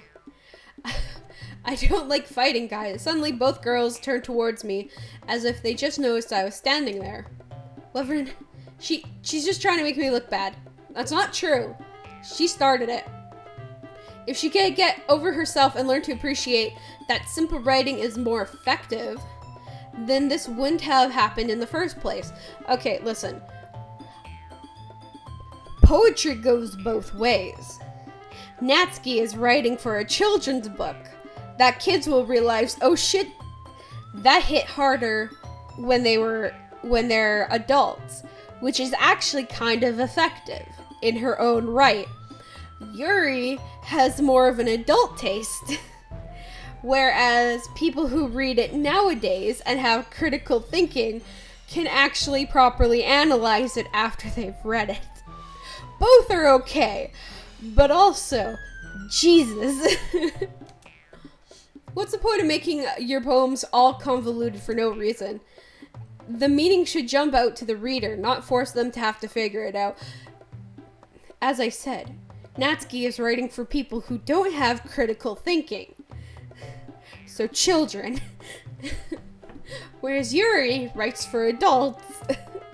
Help me explain that to her, Wyvern. Wait, there's no reason we have so many deep and expressive words in our language. It's the only way to convey complex feelings and meaning that's most effective. Avoiding them is not only unnecessarily limiting yourself, but it's also a waste. You understand that, right, Wyvern? Well...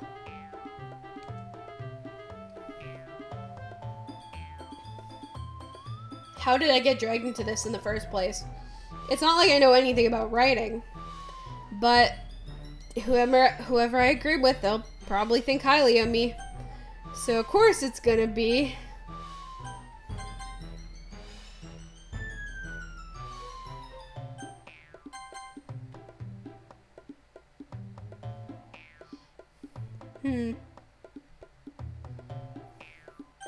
Help me, Sayori. Natsuki lives in me, drawing up any words I had in my mouth. So instead, I turned to Yuri. Yuri? Oh, hon, don't look at me like that. But Yuri's expression is so defenseless that I can't bring myself to say anything to her. Sayori? Huh? Yeah? Everyone's fighting is making Sayori uncomfortable. How can the two of you keep fighting when you know you're making your friend feel like this? Wyvern? Well, that's her problem, this isn't about her. I agree. It's unfair to the others, to interject their own feelings into our conflict. Yeah, unless Sayori wants to tell Yuri what a stuck-up jerk she's being. She would never. It's your immaturity that makes her upset in the first place. Excuse me? Are you listening to yourself? This is exactly why nobody likes... Stop! Natsuki, Yuri, you guys are my friends. I just want everyone to get along and be happy.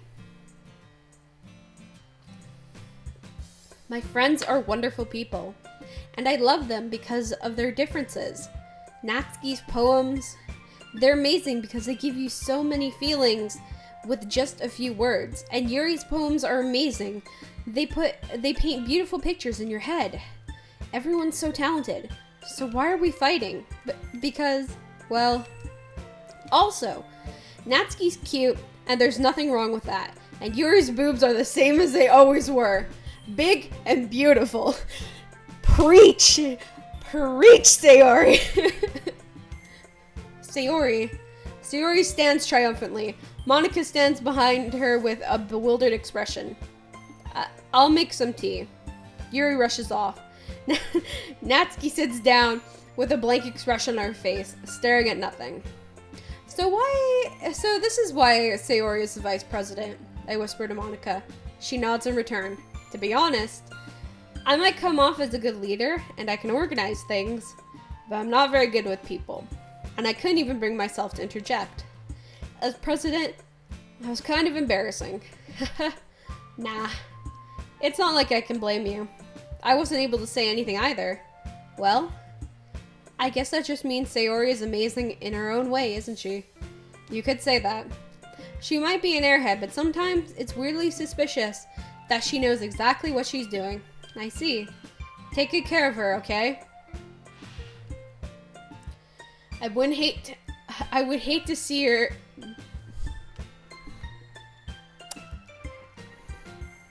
Monica, don't say that.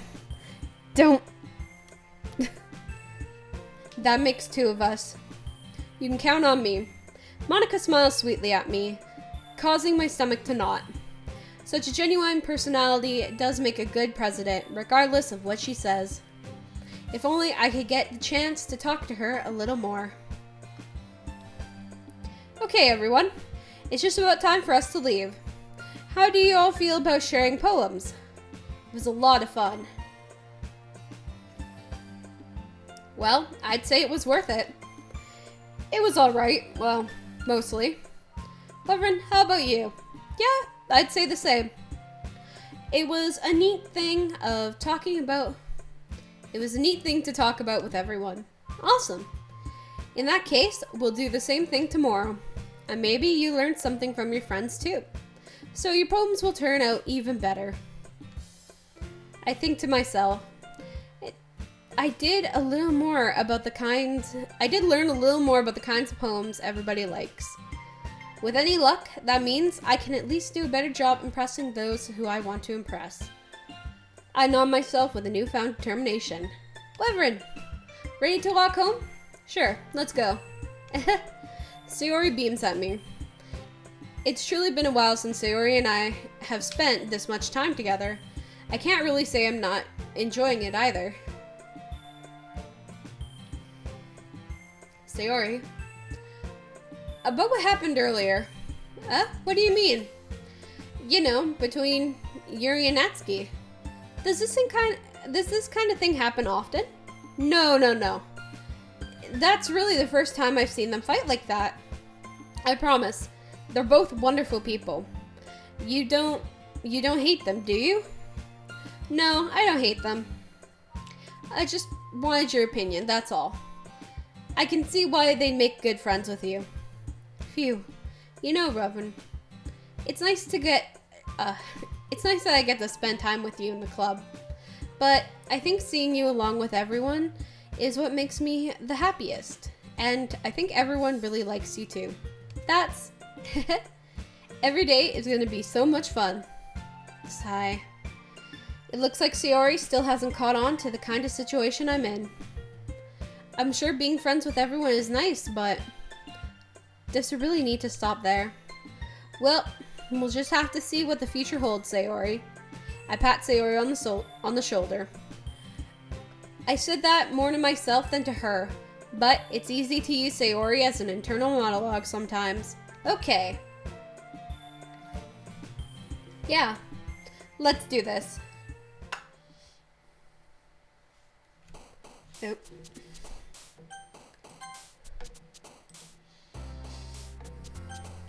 Oh wow, they line up perfectly.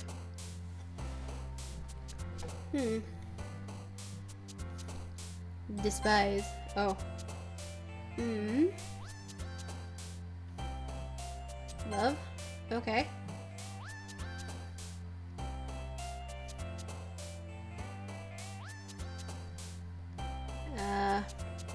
Grief. Oh god.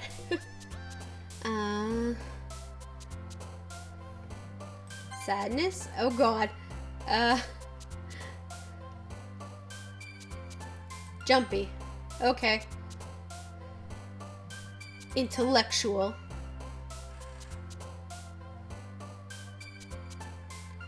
Nature? Fulgent. Yeah, that sounds like her word. Summer, okay. Infinite. Philosophy. Anxiety. Okay. Dream. Daydream.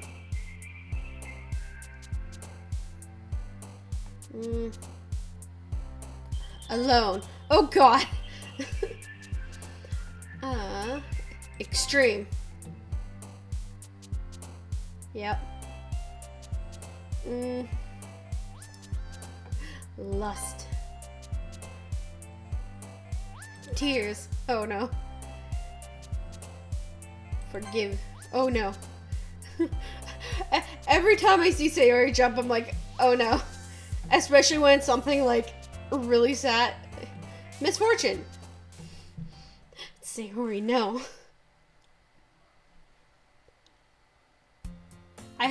I'll be honest, I have respect for Sayori.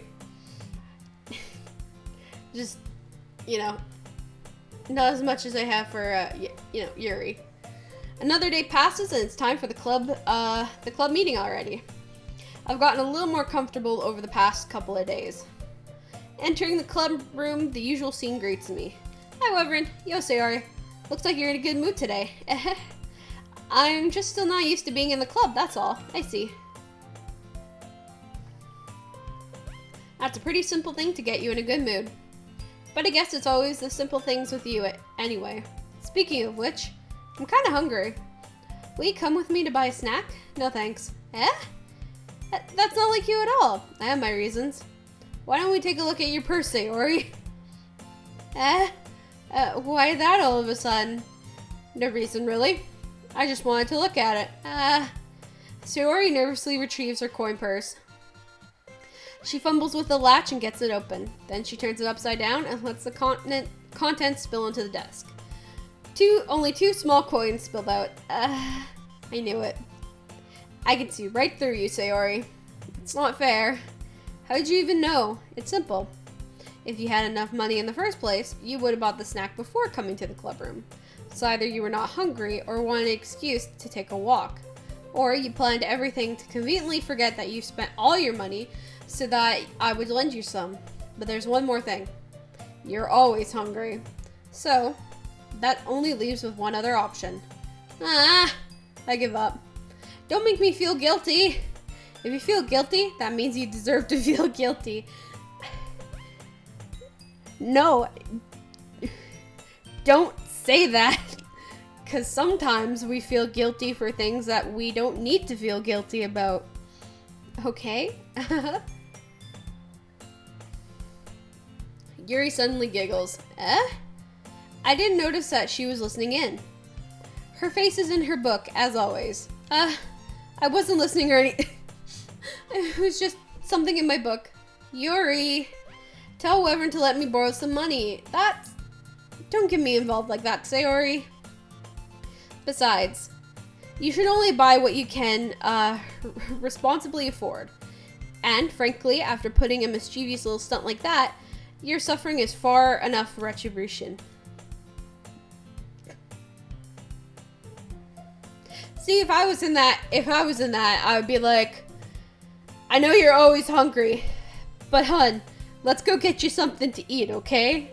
Like, in this household, we feed our friends, no matter what. Even if they're always hungry, you still feed them. Did I didn't mean that. I got too absorbed in my book. I really like when you speak your mind, Yuri. It doesn't happen much, but it's a fun side of you. There's no way you could think that. You were right, though. I did something bad, and now I have to accept the retribution. That. Still, coming from you, Sayori, I guess there's a little devil inside all of us, isn't there? Don't let her fool you. Sayori knows exactly what she's doing. After all, she told you guys she was bringing me to the club before she even told me. But you wouldn't have come if it weren't for the cupcakes. so I had to trick Natsuki into making them. Come on, give me more credit than that, Sayori. Out of nowhere, something smacks Sayori in the face and tumbles onto the desk. What? Ah! Ow! What was... Eh? A cookie? Sure enough, it's a giant cookie wrapped in plastic. Sayori glances around. Is this a miracle? It's because I paid my retribution. Actually, that one almost worked.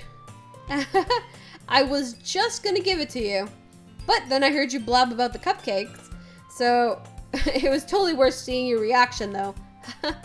Natsuki, that's so nice of you. I'm so happy. Sayori hugs the cookie. Geez, just eat it. Sayori rapidly tears into the wrapper and takes a big bite. So good. Sayori suddenly claps her hands over her mouth. I bit my tongue. You're going through a lot over just one cookie. Natsuki takes a bite of her own cookie. Yours is really, really good too, Natsuki. Can I try it? Jeez. Beggars can't be choosers, but yours is chocolate. Yeah? Why do you think I gave you that one? Fine. Still, I'm really happy that you shared this one with me.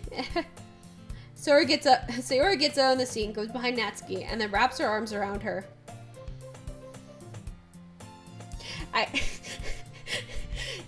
Listen.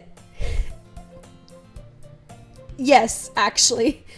We do feed everyone except ourselves for breakfast. I'm just that kind of person, okay? I'll forget to eat, but hey, you hungry? We're gonna go eat, okay? I get it. Cookies still in hand, Natsuki reaches up to nudge Sayori off her. Sayori suddenly leans down to take a bite of Natsuki's cookie. Hey! Did you seriously just do that? Mouthful, Sayori trots away to safety. Yuri and I laugh as well. Jeez, you're such a kid sometimes. Monica, can you tell Sayori, eh? Natsuki glances around. Monica isn't in the classroom. Where's Monica anyway? Good question. Have any of you heard anything about her being late today? Not me. Yeah, I haven't either. That's a bit unusual. I hope she's okay. Of course she's okay. She's probably just had something to do today. She's pretty popular after all. Eh? You don't think she has a... I wouldn't be surprised. She's probably more desirable than all of us combined. Excuse me, bitch. No, don't say that. You are all desirable. Natsuki needs to learn to be a little more kinder, but you all are cute. So shut the fuck up. That's true. Excuse me? Suddenly, the door swings open. Sorry, I'm super sorry. There you are. I didn't mean to be late. I hope you guys weren't worried or anything. Eh? Monica chose the club over her boyfriend after all. You're so strong-willed.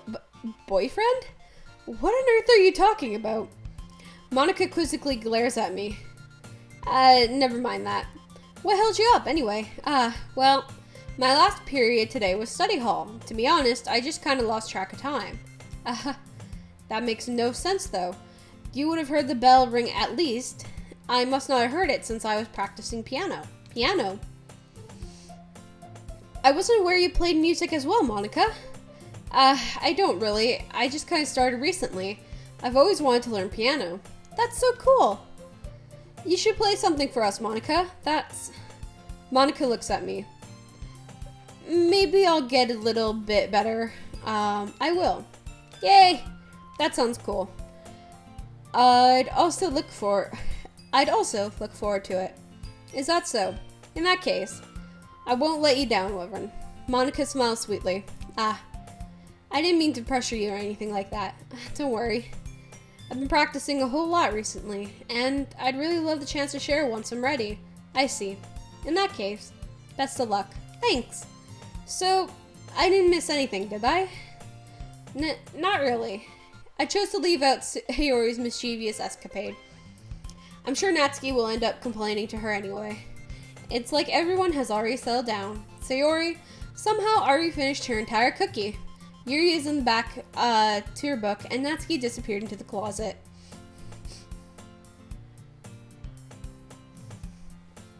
Out of context, Natsuki disappearing into the closet. I don't know. Man. Looks like no one wants to be bothered today. I slumped down into the nearest desk. How am I supposed to occupy myself with something literature related by myself like this? I guess I should read some of the books Yuri gave me, but I'm feeling a little too tired to read. I could probably fall asleep right now. I closed my eyes and ended up listening in on Sayori's conversation with Monica. We're probably going to seem really lame compared to all the other clubs, though. Well, we can't give up. The festival is our chance to show everyone what the literature club is all about. The problem is the idea of the literature club sounds too dense and intellectual. But it's not like that at all, you know? We just need a way of showing that everyone something that speaks to their creative minds. It doesn't solve the problem, though. What do you mean? Even if we come up with the most fun thing ever, no one will come in the first place because it's a literature event. So it's more important to figure out how to get people to show up in the first place, you know? And after they come, we can do the thing to speak to their creative minds. What's this? Sayori's is taking this really seriously. It's rare to hear her deliberating like this. That's a good point. In that case, do you think food will do the trick? What kind? Well, I guess we could. Cupcakes. Good thinking. Natsuki would love to do that. You're right. Natsuki makes the best cupcakes. That works out perfectly. That wasn't why you suggested it. Cupcakes speak to my creative tummy. Cupcakes it is then. I'm hungry. Anyway, we still need to work out the details of the event itself. I find myself smiling. In the end, Sayori is her usual self. But therein lies the unexpected reason I admire her, unlike me, who has trouble finding any motive at all. Sayori can put her mind to things and make them come to life. I suppose that's why I ended up letting her get on my case about things. I can't help but wonder what it would be like to see the world through her eyes. What? I open my eyes to find Sayori's face filling my vision. I nearly fall out of my chair. Sorry, wait. Actually, I'm not sorry at all. It's your fault for sleeping like that. This isn't the napping club. Does our school have a napping club? You're staying up late again, aren't you? Now that you're a club, you're gonna have less time for anime, you know? You'll need to get used to it. Fuck.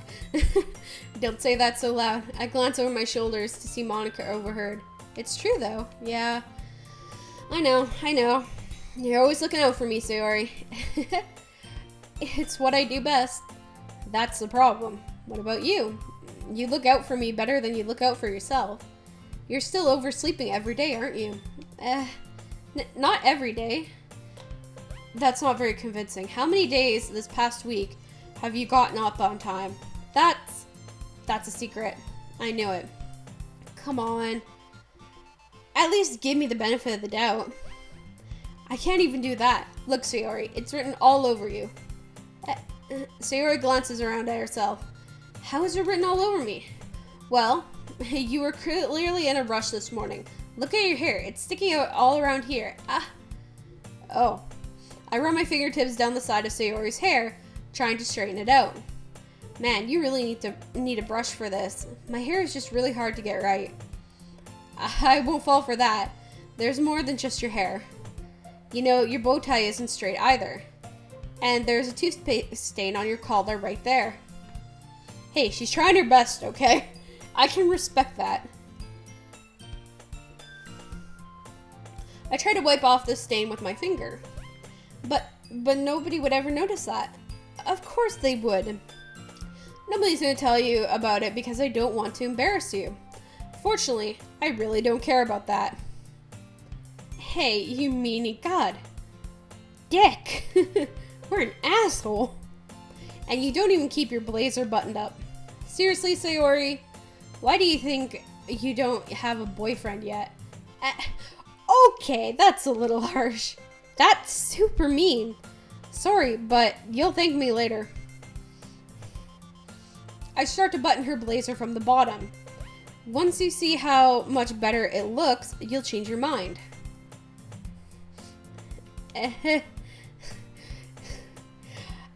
We're an asshole, but we're also super oblivious that we are very close to literally touching her boobs. But okay. It's so funny. What is? Well, I was just thinking about how weird it would be to have a friend who does these kind of things. Don't say that.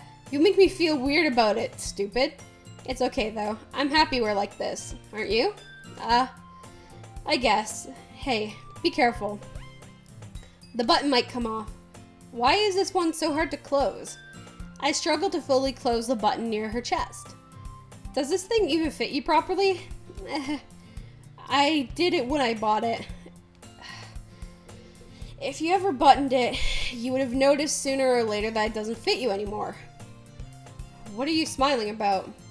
It means my boobs got bigger again. Don't say that out loud.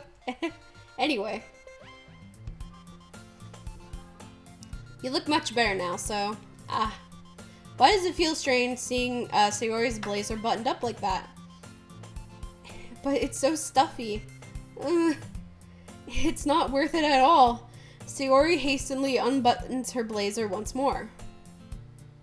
Phew. That's so much better. Sayori puts her arm out and twirls around. So, if I keep it unbuttoned when then I won't get a boyfriend, right?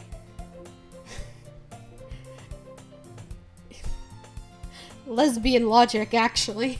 What kind of logic is that? I answer my own question. And why are you saying that like it's a good thing? Because if I had a boyfriend, then he wouldn't even let you do things like this. And you take care of me better than anyone else would anyway. So that's why I'm keeping it unbuttoned. Stop saying all those embarrassing things. I didn't say anything embarrassing. Jeez. Well, anyway, just focus on trying to wake up a little earlier. Only if you focus on going to bed earlier. Fine. It's a deal. I guess we really are better at taking care of each other than we are taking care of ourselves. Yeah, I guess so, huh? So maybe you should come and wake me up in the morning. You're doing it again, Sayori. But I was joking that time. Man, it's impossible to tell with you sometimes. Okay, everyone. Monica suddenly calls out. Why don't we share our poems we wrote now? Yay! Wyvern, I can't wait to read yours. Yeah, same. I fail to sound enthusiastic, but Sayori still trots away to retrieve her poem.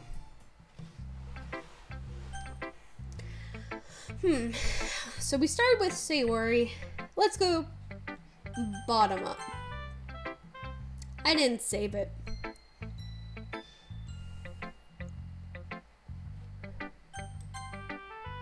Oh, never mind.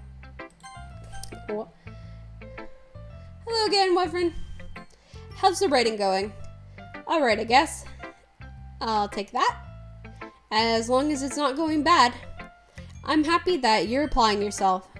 Maybe soon you'll come up with a masterpiece. I wouldn't count on that. You never know. Want to share what you wrote for today? Sure, here you go. I gave my poem to Monica. Alright, I like this one. It makes me think of something Sayori would like. Is that so? You and Sayori are really good friends, right? I wouldn't be surprised if you had those sorts in common. Well, we may be good friends, but Sayori and I are actually really different. Well, that may be the case, but maybe there are also some similarities that you wouldn't expect. The way she talks about you, it sounds like the two of you really care about each other's well-being. Even if you show it in different ways, it ends up being more similar than you think.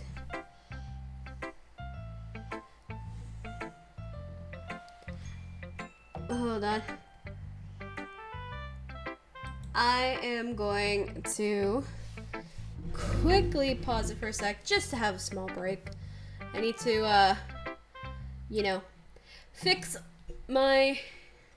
We'll just move that out of the way. Or, I don't know. Here, I'll just fix that. I'm gonna take a quick break. I'll be right back. I need to fill my water. My mouth is dry, but anyway, I will be back in a bit.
Okay, I'm back. Just gotta adjust my mic a little bit since it is close, but I also don't want to be ear shattering.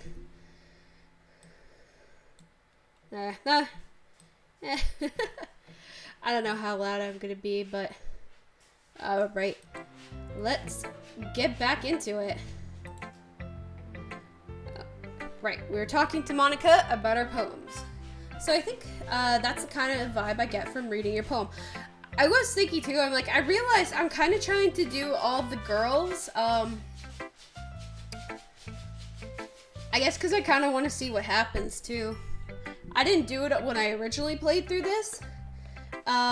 So just seeing how all of them are, it's going to be kind of fun. So I think that's the kind of vibe I get when reading your poem. Are you sure you're not reading into it too much? I could be. Oh gosh, I sound like Yuri. But in any case, don't diss Yuri. Sayori's handwriting has a kind of gentle feel to it. I can tell that she likes exploring with emotions, like happiness and sadness. Who knows? That someone is happy would enjoy sad things too, right?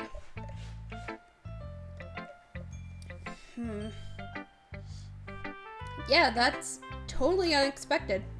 Well, to each their own.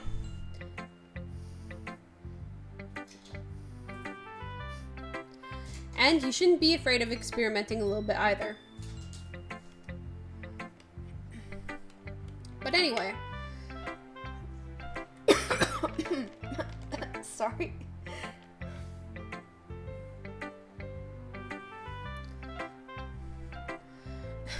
I want to read my poem. You want to read my poem now?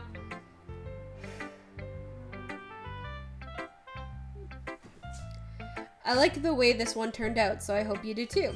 I think something awful I think I smelled something awful coming from the window, so...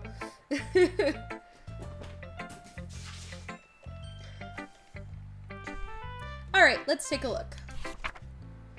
Save me. The colors, they won't stop. Bright, beautiful colors. Flashing, expanding, piercing. Red, green, blue. And endless cacophony of meaningless noise. The noise, it won't stop. Violent, grating waveforms. Squeaking, screeching, piercing. Sine, cos, tangent. Like playing a chalkboard on a turntable. Like playing a vinyl on a pizza crust. An endless poem of meaninglessness. Load me.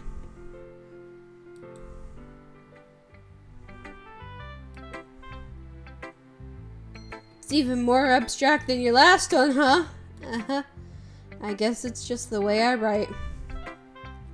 Sorry if you don't like it. No, I would never say that. Alright. Time to get back on our bullshit, I guess. It's just the kind of thing I've never really seen before, I guess. I kind of like playing with my space on paper.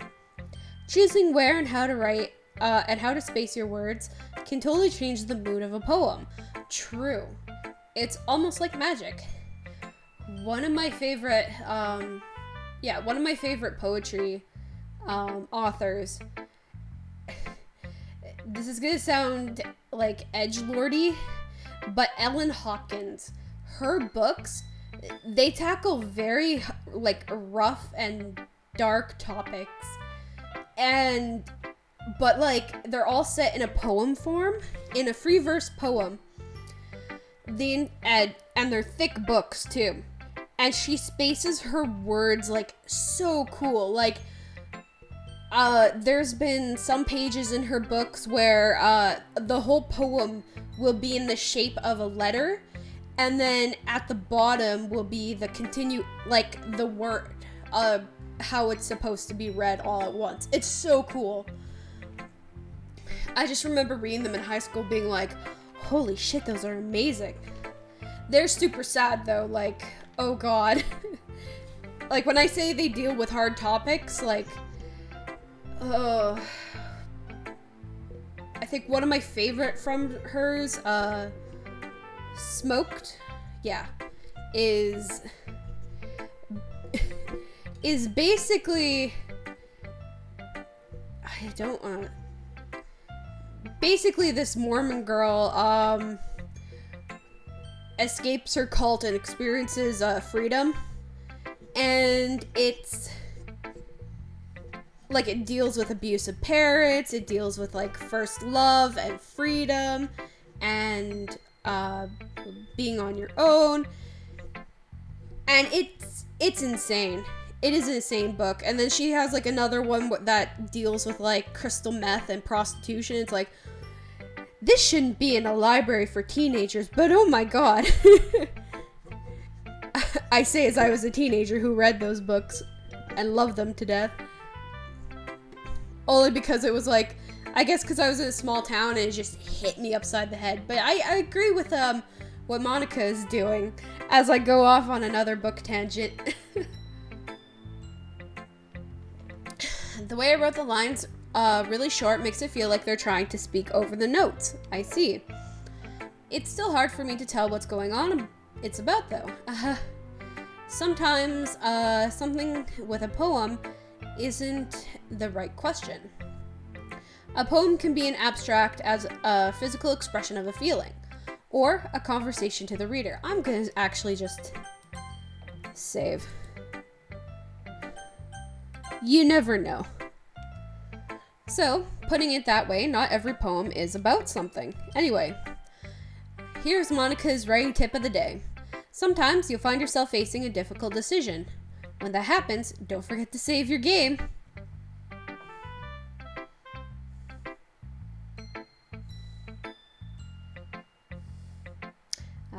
Here we go again. You never know when you might change your mind, or when something unexpected may happen. Wait, is this a tip even about writing? What am I even talking about? That's my advice for today. Thanks for listening.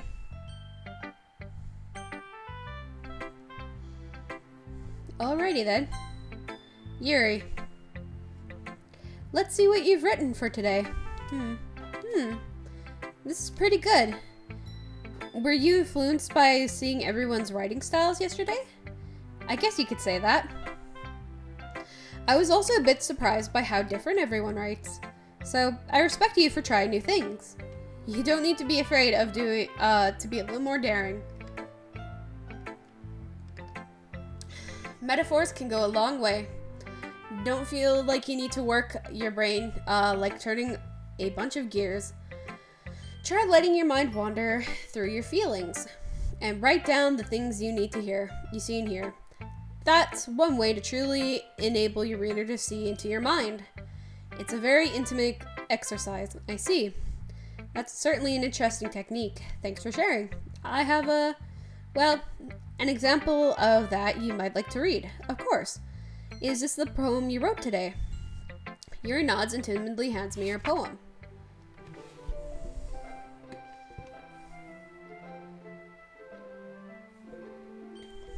The raccoon.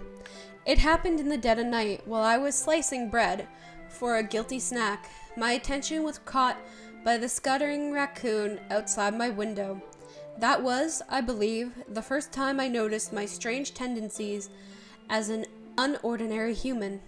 I gave the raccoon a piece of bread, my subconscious well aware of the consequences, well aware that a raccoon that is fed will always come back for more.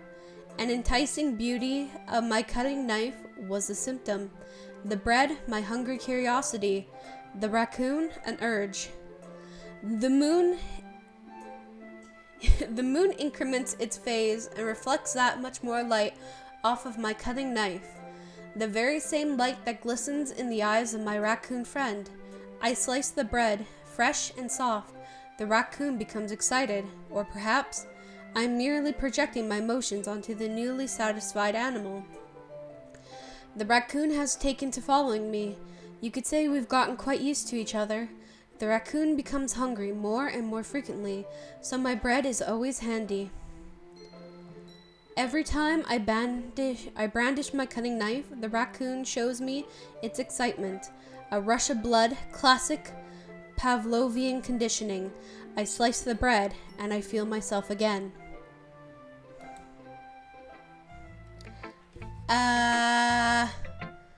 I was a little more daring with this one than yesterday's. I can see that. It's a lot more metaphorical. Babe. Babe. I don't know if it's my fault, but I can't begin to imagine what this poem is about. That's right. It's a bit closer to my preferred writing style, using the poem as a canvas to express my vivid imagery and conveying emotion through them. Yeah, if I take it at face value, then I can't even figure out what it's supposed to mean. Well, I think it's something that different people can relate to in their own way. I want to express the way it feels to me, to indulge in my more unusual hobbies. It's those sort of things that I usually force to keep to myself. So I sometimes enjoy writing about them. Why do you keep them to yourself? Because they're embarrassing, and people would make fun of me. Don't you have anything like that, Wyvern? Well, I guess I do. I feel like everyone has a little something like that. The best we can do is respect each other and our individualities. Honey, you need therapy. But I'm here for you. You need therapy and I'm here for you. Even if it's difficult sometimes, and some things make us uncomfortable. After all, if I hadn't learned to embrace my own weirdness, I would probably hate myself. I might be ranting a little bit now, but I'm glad that you're a good listener. Alright. Natsuki. Well, I can admit that it's better than the last one. It's nice to see that you're putting in some effort. That's good. Come to think of it, this kind of reminds me of Sayori's poems from yesterday. You think so? Yeah, well, I guess if you've been friends with her for so long, you might be on the same wavelength. But you never really struck me as her type. Sayori has a type all of a sudden? Well, I don't know, but honestly, how can someone so fluffy spend so much time with someone like you? It's not like she's dragging around a dead weight. That's a little unnecessary, but think of it as a way, this way. If it weren't for me, she would probably just fly away, like letting go of a balloon. You could say we each take care of each other in our own way. Whatever it is, I don't get it. Oh yeah, I guess you're supposed to show me your poem here.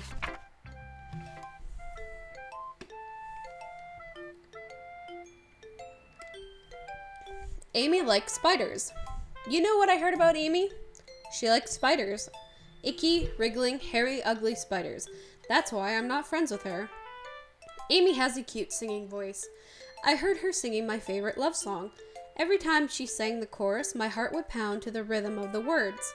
But she liked spiders. That's why I'm not friends with her. One time, I hurt my leg really bad. Amy helped me up and took me to the nurse. I tried not to let her touch me.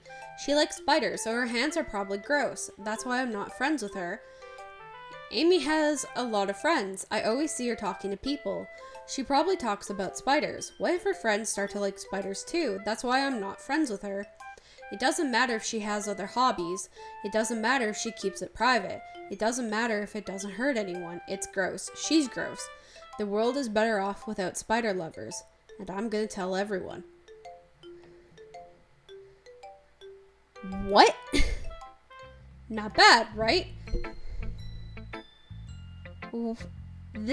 Whoever this is did nothing to you, Natsuki. What the fuck? It's quite a bit longer than yesterday's. Yesterday's was way too short. I was just warming up. I hope you don't think it was the best I could do. No, of course not. Anyway, the message is pretty straightforward in this poem. I doubt I have to explain it. Sometimes you can explain complicated issues with much simpler analogies, and it helps people to realize how stupid they're being. Like, anyone would agree that the subject of this poem is an ignorant jerk. Do you know people like that? Of course, it's about how everyone thinks That doesn't matter. It can be anything. It can be about anything. I wrote it to be easy to relate to. Everyone has some kind of weird hobby or guilty pleasure. Something that you're afraid if people found out, they might make fun of you or think less of you. But that just makes people stupid. Who cares what someone likes as long as they're not hurting anyone and it makes them happy? I think people really need to learn to respect others for liking weird things. Huh, that's funny. Yuri wrote about something similar today. Huh? Did you say Yuri? Yeah. She said her poem was about an unusual hobby of hers. I don't really get it, but she said something similar to you. That people should make each other feel, shouldn't make each other feel insecure about those things. Really? Well, I mean, Yuri's pretty weird, so I wouldn't doubt that she has some weird hobbies. Not that there's anything wrong with that. That's not like I would judge her or anything. Natsuki has trouble finding words. I guess I should try not to be so mean to her. If she feels insecure about her weird behaviors and stuff, I mean, I always hate people who make me feel insecure. And Yuri made me feel insecure yesterday.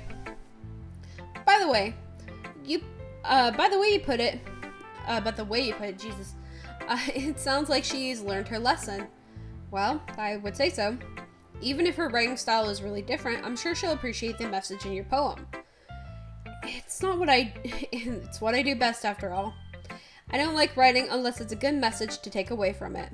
Like conveying emotions is important, but I want to make people think, not just feel. Remember that. I'm gonna write a good one for tomorrow too, so look forward to it. Alright, sure.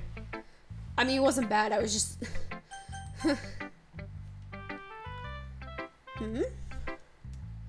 Oh my goodness. This is so good, Wyvern. I love it. Especially after yesterday's poem. You're too honest sometimes, Sayori. No, but really, I want to put this on my wall. Can I? Sayori? You must be seriously overreacting. I'm not a good writer at all. I honestly have no idea what I'm doing. Well, maybe that's why. Because I have no idea what I like either. Jeez. I'm sure Yuri's opinion has to be a little more constructive than this. Maybe even Natsuki's. Are you sure you don't like it just because I wrote it? Well, I'm sure that's part of it. I think I understand you better than a lot of other people, you know? So, when I read your poem, it's not just a poem. It's Wyvern's poem. And it makes it feel a little extra special, like I can feel your feelings in it. Sayori hugs the sheet against her chest. You're so weird, Sayori. Well, I'm not very good at figuring it out if poems are good or bad, but that's why I just go by my heart. If it makes me feel things, then it must be a good poem. I'm not sure that's exactly how it works. Then again, I guess conveying feelings is a pretty important part of this whole thing. Maybe. Honestly, I don't even know what kind of writing you like in the first place. Yeah, me neither. Why don't you at least try giving it some thought? Aw, you want to write something for me? That's so sweet. Yeah, right. But you're always thinking of other people. You need to think about yourself once in a while. If you don't, you might end up getting hurt at some point. Well, I don't really know what you mean, but I'll try to keep that in mind. Well, whatever. Anyway, let's see. I guess I like happy poems. Wait, sometimes I like sad poems too. Sometimes a little bit of both.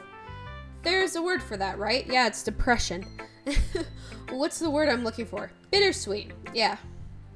I like things that are happy and things that are sad. Happy and sad.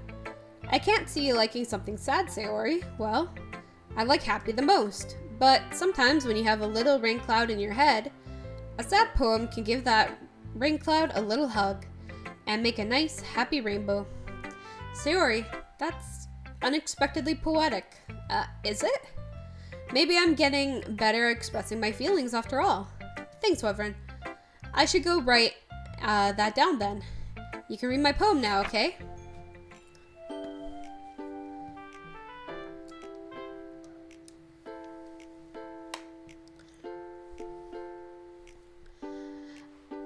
Bottles. I pop off my scalp like the lid of a cookie jar. It's a secret place where I keep all my dreams, little balls of sunshine all rubbing together like a bundle of kittens. I reach inside with my thumbs and forefinger and pluck one out. It's warm and tingly, but there's no time to waste. I put the I put it in a bottle and keep it safe. And I put the bottle on the shelf with all the other bottles. Happy thoughts, happy thoughts, happy thoughts, in a bottle all in a row. My collection makes me a lot of friends, each bottle a starlight to make amends. Sometimes my friend feels a certain way, down comes a bottle to save the day. Night after night, more dreams, friend after friend, more bottles. Deeper and deeper my fingers go, like exploring a dark cave, discovering the secrets, hiding in nooks and crannies. Digging, digging, scraping, and scraping. I blow dust off my bottle caps. It doesn't feel like time elapsed. My empty shelf could use some more. My friends look through me, my locked front door. Finally, all done, I open up, and in come my friends. In they come in such a hurry. Do they want my bottles that much? I frantically pull them from the shelf, one after the other, holding them out to each and every friend, each and every bottle. But every time I let one go, it shatters against the tile between my feet. Happy thoughts, happy thoughts, happy thoughts, in shards all over the floor. They were supposed to be for my friends who aren't smiling. They're all shouting, pleading, something. But all I hear is echo, echo, echo, echo, echo, inside my head. Holy crap. Siri, did you really write this? Of course I did.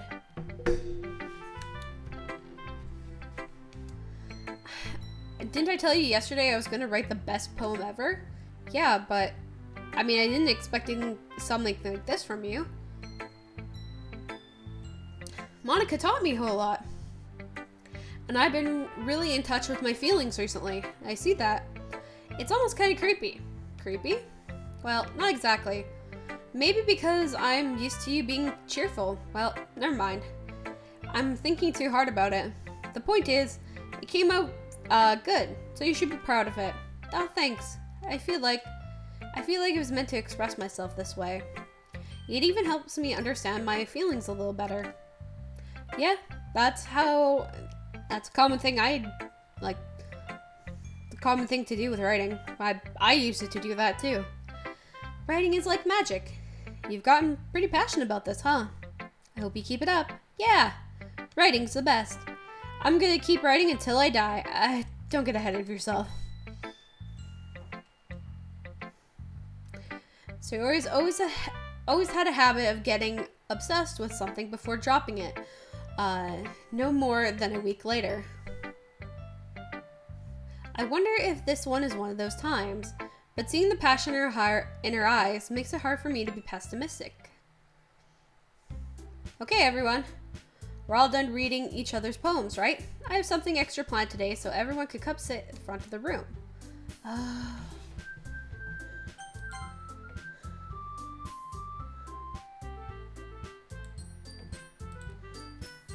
Okay, we'll save that there.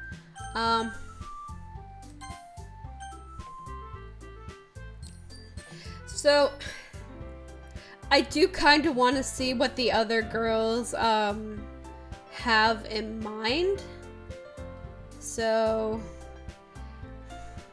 like, what I mean by that is I want to see, like, I want to try to do, because I know Yuri has a second one. I know we haven't done Natsuki, and I think we got the second one of Sayori, so I kind of want to try to do that.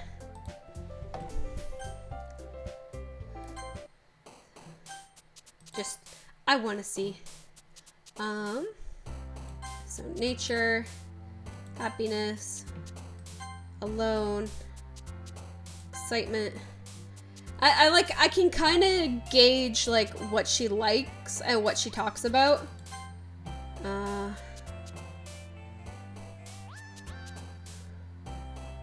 Fireworks, yeah.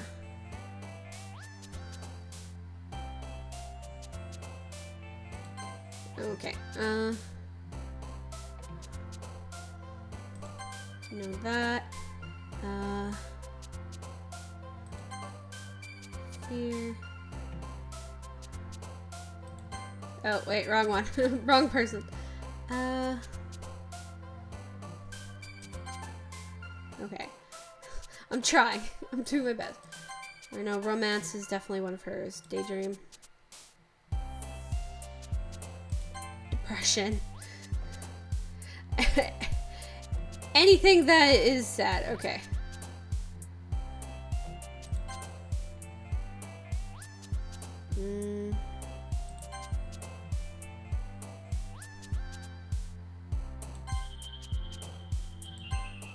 Okay.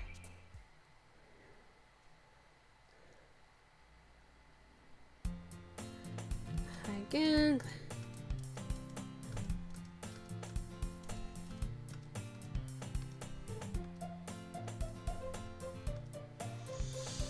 So this is kind of the same.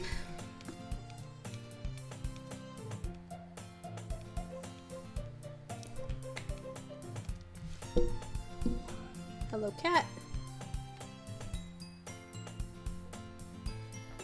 He's no. Don't knock over my mic.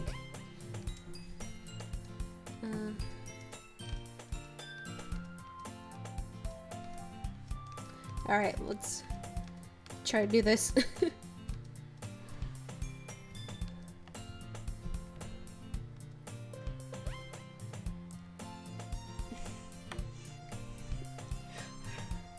Oh. Okay. Alright.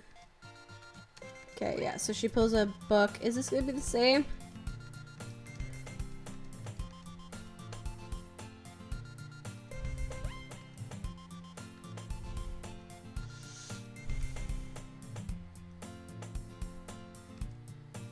Okay, man, looks no one wants to bother today. Slump down.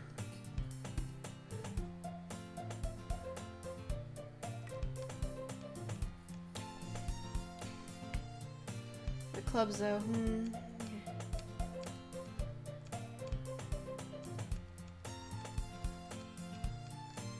Oh, is this the same thing? Okay, so no, we got the first of hers.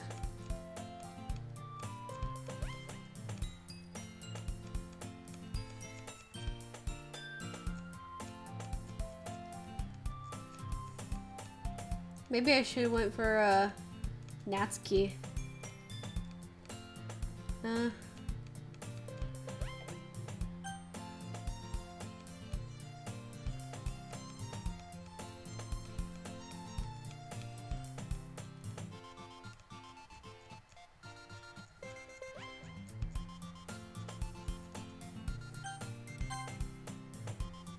Actually, let's go through because I.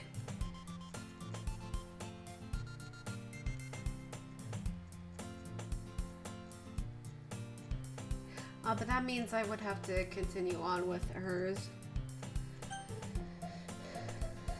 Yeah, okay. I'll save it here. And then I'm gonna load... Actually, no. We won't load it, I will just skip.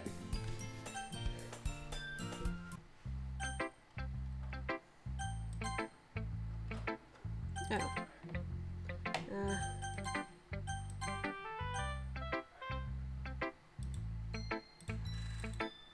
Okay.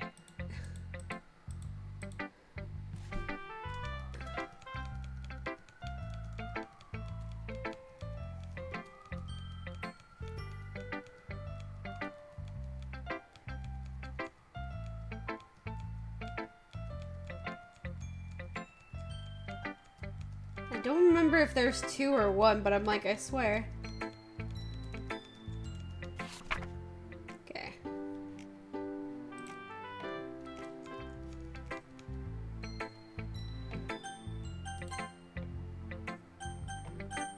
Okay, Natsuki.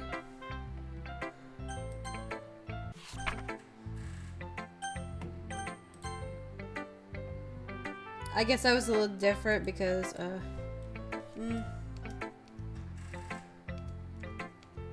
sorry, speaking of mind, see if my thoughts are all okay. Yeah, I asked just to make sure.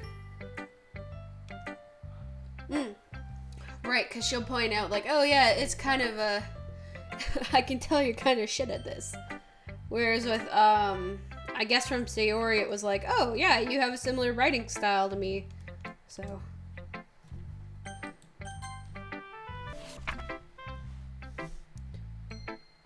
Something really. Well, so happy that you think of that. Just remember, before I pick the others too. Alright, I guess I'll keep track. Counting on you. Okay.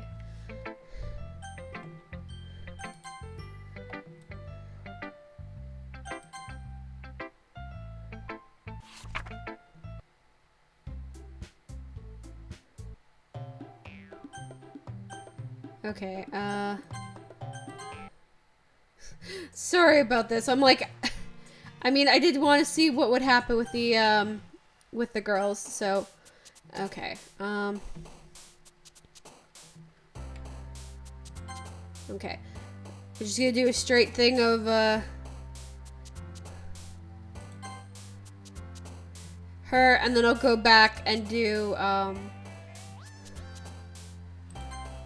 right.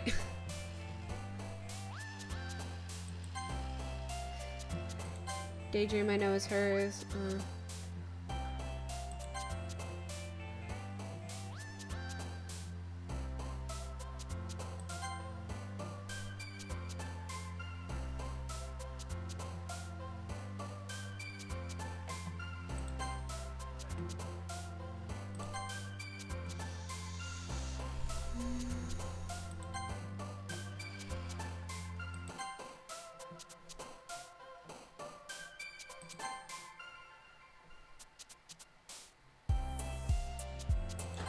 Oh, never mind.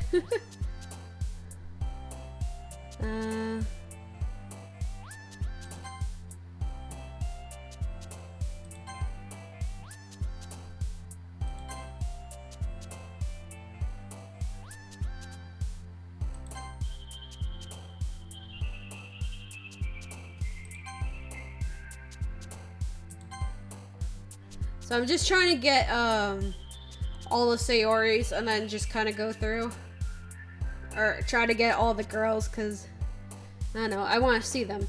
We have time. Okay, who does it look like? I'm comfortable.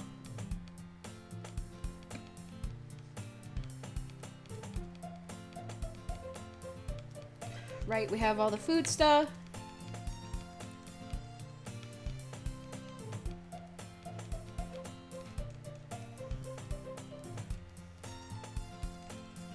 Just gonna patiently wait.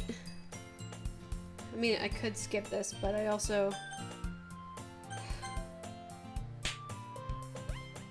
Yeah.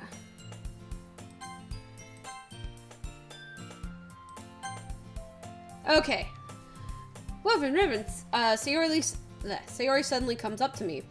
I'm gonna go get supplies from the other classroom. You wanna come with me? Supplies? What for? Well, you know how the festival is coming up? Me and Monica are gonna make some posters and stuff. So I need to find some crayons and markers and glue sticks. Ah, I see. I'm sure I'll go with you. Yay! Okay, Monica, we'll be back soon. Ah, are you going with whoever to get the supplies? There's no need to trouble yourself. I'd be happy to go with him. Aw, but I wanted to go. It's so much more fun exploring empty classrooms and stuff. Okay. It was just a suggestion. See if you can find poster paper too, okay? Okay. Ready, Weaven? Yeah, let's go. Sayori and I exit the club room. I follow behind Sayori and skip, as she skips and hums down the hallway. Honestly, it feels like I'm taking a kid to the mall or something. Sayori finds pleasure in the simplest things sometimes. Hey, Sayori, what exactly are we doing for the festival anyway? I'm not sure. How would you make an event out of literature? Me and Monica have it all planned out. Don't you worry. Is that so? Yep. We're gonna do the poetry performance. A performance? Of what kind? Well, everyone is gonna take turns on stage and recite their favorite poems. Ah, that sounds kinda dull. Weverin, there's no such, you're not thinking about it the right way at all. It's not just about reading poems, it's about performing them. Like you say, the lines of the poem like, between my feet, the last remaining flower beckons to me. I twist the stem, freeing it from its clinging roots, caressing the final joyous moments between my fingers. Found a flower. Sorry. But to what ends have I summoned this joy? For now, when I look in every direction, the one prosperous field before me is but a barren wasteland. Like that. Sayori, how do I put this? I'm sure it's just me, but it's impossible for me to take you seriously when you talk like that. You meanie. I'm working super hard on this, you know. I know. I just meant that it's pretty unordinary contrast to your cute self. Don't say that, it's embarrassing.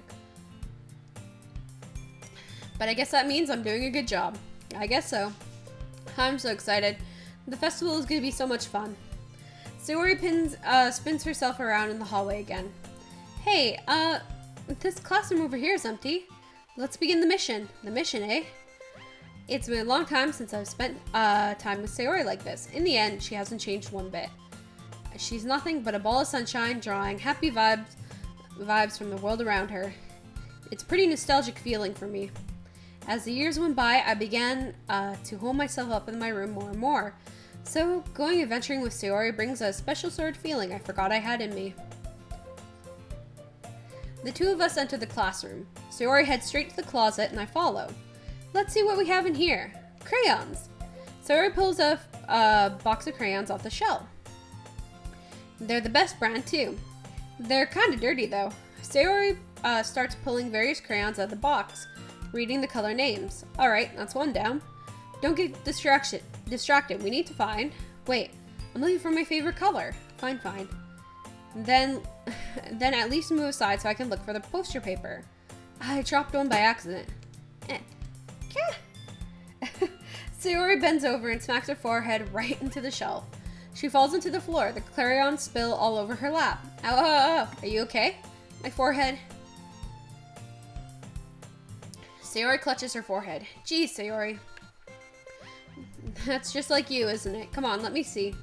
Since Sayori is sitting on the floor, I grab her by the waist and pull her off the closet. You have to move your hand, Sayori. But it hurts. Just do it for a second. Oh. Sayori slowly releases her hand from her forehead. I gently brush her bangs to the side. Ow. Sorry. There's a huge red mark on the center of the forehead. A bump is starting to form as well. Man, this is gonna swell up. I guess we should find you some ice. Whatever. Alright. Where would I even find ice around this time? I guess cold water would do. You don't have to. I'm fine with looking like a unicorn. Even wincing in pain, Sayori makes a silly joke. What are you saying? I'll be right back, okay? Okay. I pat Sayori on the shoulder and run out to the hallway. I locate the nearest vending machine. What should I get? It doesn't really matter since it will be used as an ice pack rather than a drink. But I know Sayori likes apple juice, so I purchased that one. In just a moment, I'm already returning to the classroom where I left Sayori.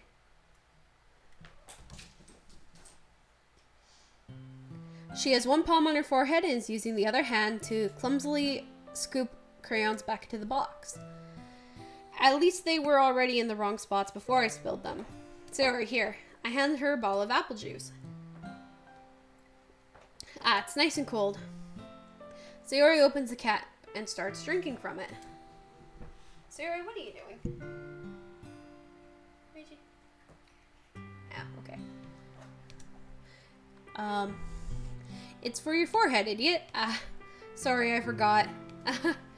How hard did you hit your head? Sayori places the bottle against the bump on her head. It stings. Just bear with it. It'll feel better soon. Looks like you cleaned up most of the crayons, so that's good. Where'd you... She had a toy around here, now it's gone.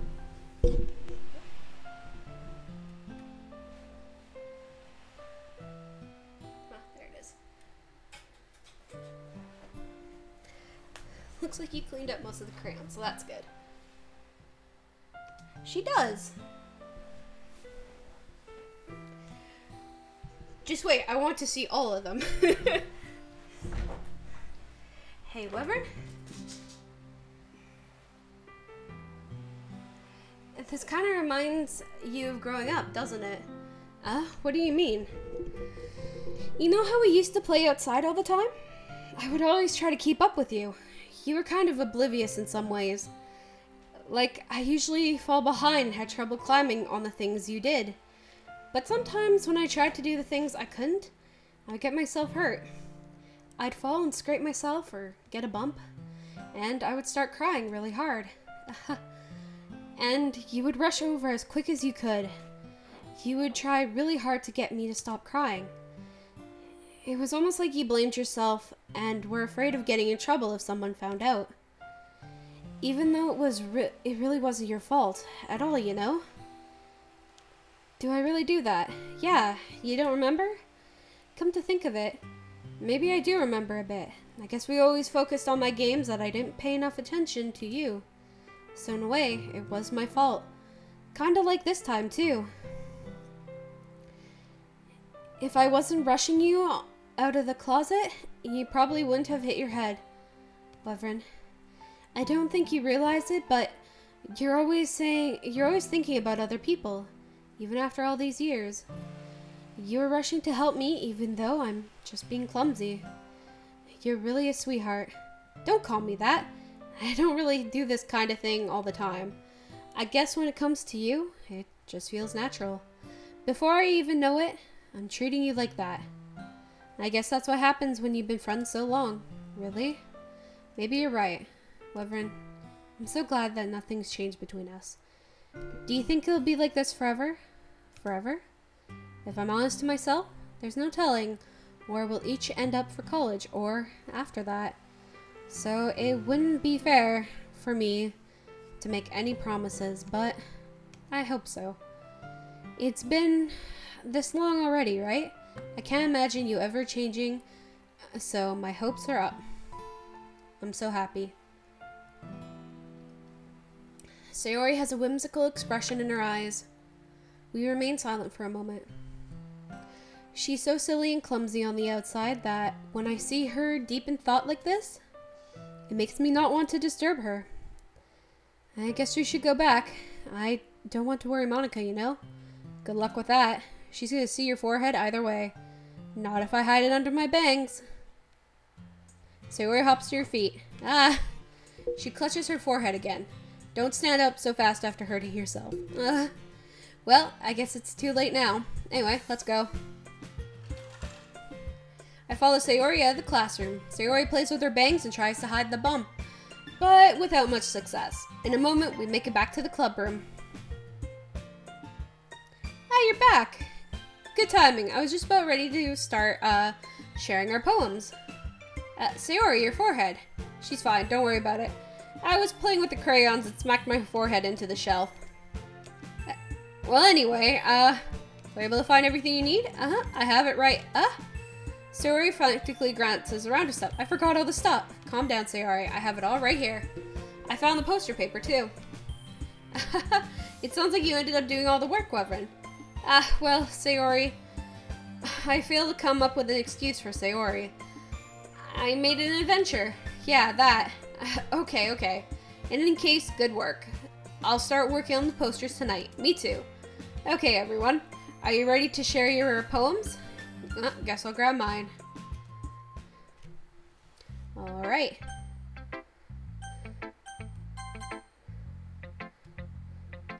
So that is Sayori's. So we're gonna go here. Yes. And we're gonna try to do Natsuki. Natsuki's is kind of easy because it's like, what are all the cute stuff?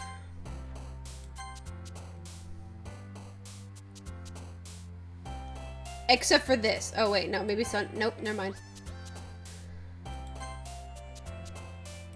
Pink, okay. Boop. Pure? Okay. Anime. Fluffy? Yeah.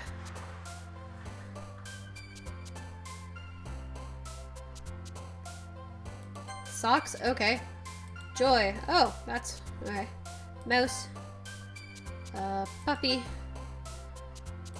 Cute. Beauty? Nope. Okay. Sweet. Oh, never mind. Giggle. Okay. Kiss. Summer. Yeah, Summer was hers as well.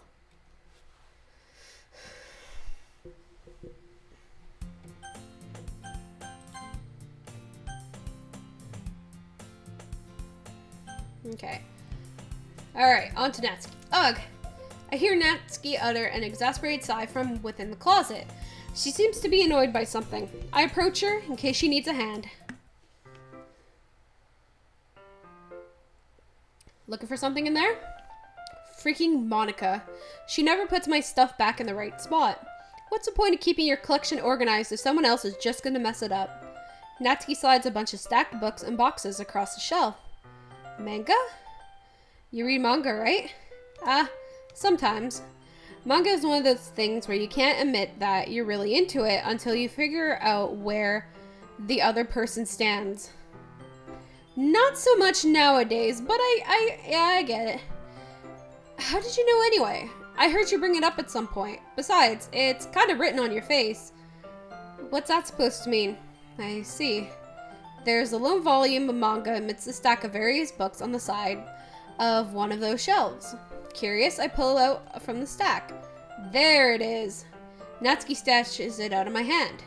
She then turns to a box of manga and slips the volume right in the middle of the rest. Much better. Seeing the box set with one book missing is probably the most irritating sight in the world. True though? I know that feel. I get a closer look at the box set she's admiring. Parfait Girls? It's a series I've never heard of in my life. It probably means it's either way out of my demographic or it's simply terrible. Okay, that was outside. Thought it was my cat. But no, she's fine.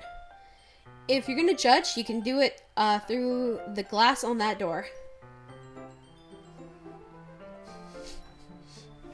She points to the classroom door.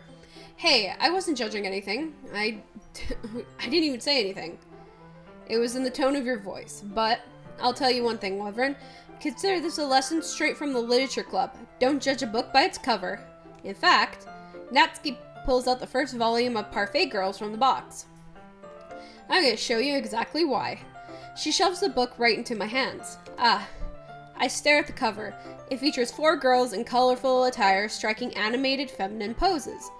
It's exceedingly moe. I like the quotes there. Moe. Don't just stand there. Natsuki grabs my arm and pulls me into the closet. And then she takes a seat against the wall beneath the windowsill. She pats the ground next to her, signaling me to sit there. Wouldn't chairs be more comfortable? I take my seat. Chairs wouldn't work. We can't read the same time like that. Why is that? I guess it's easier to get close together like this. Wow, she literally just forces you to do it. Don't just say that. You'll make me feel weird about it. Natsuki crosses her arm and scooches an inch away from me. Sorry. I didn't exactly expect to be sitting this close to her either. Not that I can say it's a particularly bad thing, but... I open the book. It's only a few seconds before Natsuki once again inches closer, reclaiming the additional space while she hopes I won't notice. I can feel her peering over my shoulder, much more eager to begin reading than I am. Wow, how long has it been since I read the beginning? You don't go back and flip through the older volumes now and then? Not really. Maybe sometimes after I've already finished the series. Hey, are you paying attention? I am, but nothing's really happening yet, so I can't talk at the same time. It looks like it's about a bunch of friends in high school. Typical slice-of-life affair. I kind of grew out of these since it's rare for the writing to be entertaining enough to make up for the lack of plot. So, what should I expect from this? Is there going to be a plot? Well, obviously. You think I would enjoy something that didn't have a plot? I mean... Hey, listen, there's a lot of stuff out there that doesn't have a plot. And sometimes they're just fun to watch. Well, I guess I know what you're saying. A lot of the beginning is about simple things. Like, there's a really funny chapter where they're obsessed with the guy at the ice cream shop. But that just helps you get to know the characters. And besides, it's still entertaining. But later on, there's all kinds of drama. Like, when they get into all their backstories and when some of the romance starts to happen. That's really what makes it so good. There's so many touching parts. Ah, is that so? It sounds like you really know what you're talking about. Maybe I underestimated you. Hey, wait. What's that supposed to mean? Well, Natsuki gives me a little shove. You just meant that I haven't seen you at your full power. Good save. This chapter seems like it's about baking. This is just a guess, but is there a lot of baking in this manga? Well, Natsuki pauses for a moment as if she doesn't want to admit something. Yeah. Why does that matter? It doesn't. I'm just curious. Since you enjoy baking too, right? That's just a coincidence. It is nothing. I just happened to get into baking around the same time I got into this manga. Yeah, okay. Like, I would ever get into anything because it's in a manga. Yeah, okay. I feel bad for anyone that irresponsible. Definitely not a coincidence. I guess that explains Natsuki's interest in baking. Still, of all the hobbies to pick up from manga, that's definitely one of the better ones. True. Not to mention she's really good at it, so who am I to judge? Okay, that is actually kind of adorable.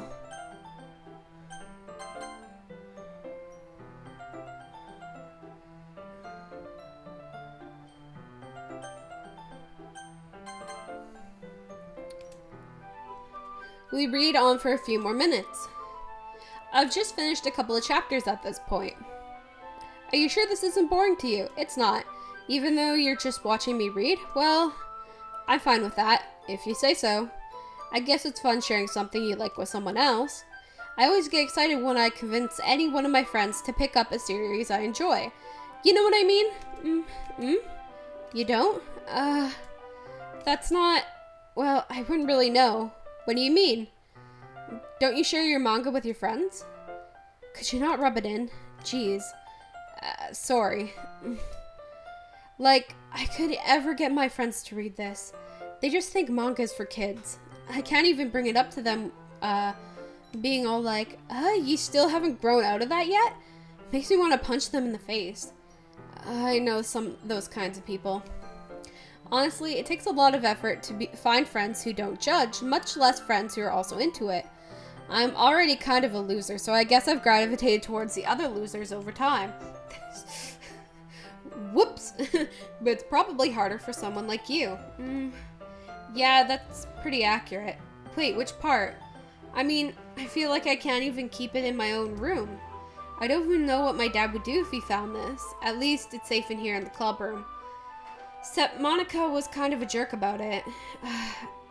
I just can't win, can I? Well, it paid off in the end, didn't it? I mean, here I am, reading it. Well, it's not like that solves any of my problems. Maybe. But at the very least, you're enjoying yourself, right? So... Geez, that's enough. Are you gonna keep reading out, or what? Yeah? I flip the page. Suddenly, Natsuki starts laughing. I totally forgot that happens. Natsuki puts her finger on one of the panels. Minori is my favorite character. You always feel a little bad for her since she's so unlucky. But it gets especially bad when, I shouldn't be talking about that yet. Just finish this chapter. Okay, I can respect that. Natsuki's voice sparkles with excitement. It's a stark contrast between her usual bossy tone. But if she's not used to sharing her favorite manga with her friends, I can understand why. It's hard to express in words the feeling you get when connecting with someone like that.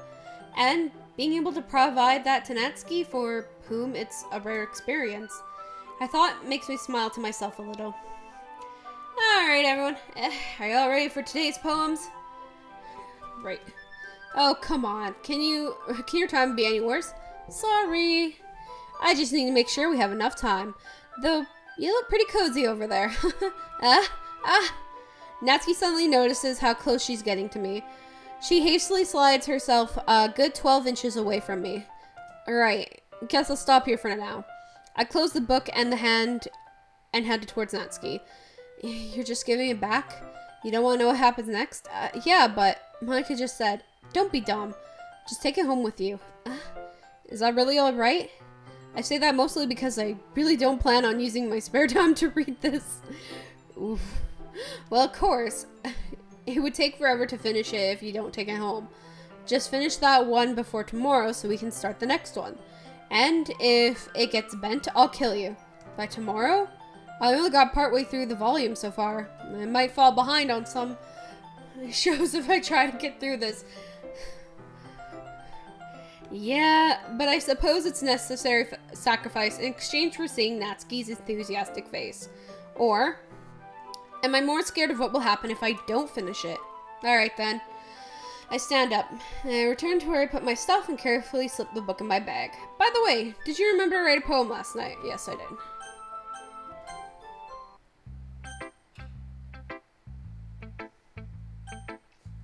I'll just go through and be like...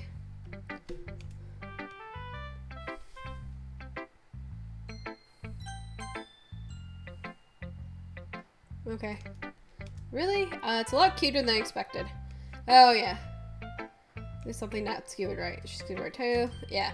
So, yeah, as I got from this, you go through and it's just like, yeah, you kind of write similar to these people.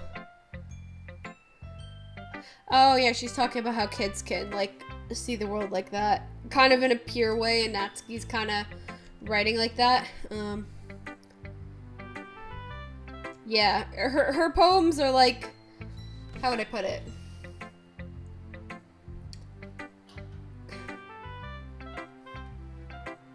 No, I think I put it better before with, hers are definitely great for children.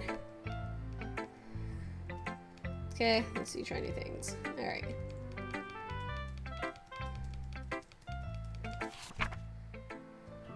Yeah, and then we have hers. We will do, I want to see what Yuri says.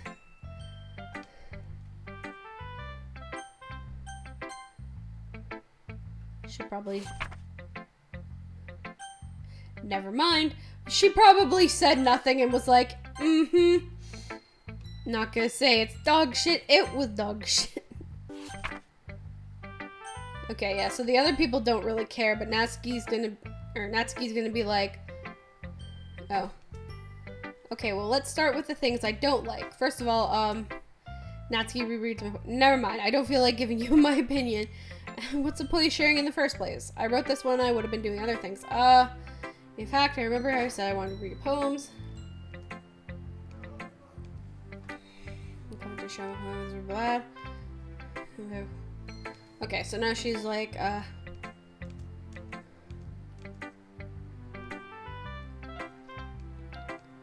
don't have an own single word, we're self-important.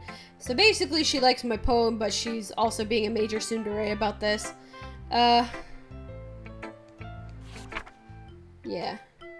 And I love how incredibly simple that the song goes. Like, it's just like, yeah, she's definitely extremely cutesy underneath. You wouldn't know, but hey.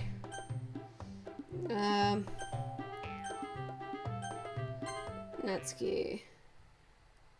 Oh, right, I never did this one. Oh, crap. Let's just... Basically, shit's hitting the fan. I probably should have just went with Sayori and just kind of skipped this. Natsuki. I feel bad. I don't want to say this. So I'm going to skip this as fast as I can because I feel bad. And also, I don't want to see Yuri look so hurt like this. Oh, God. Oh, God.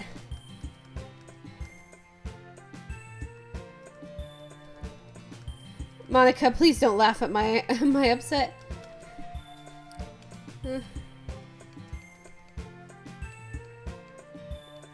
Yeah. I didn't want to see Yuri's sad face. Like, no, I'm sorry. Okay. Let's try to get her other... Yeah, her other one.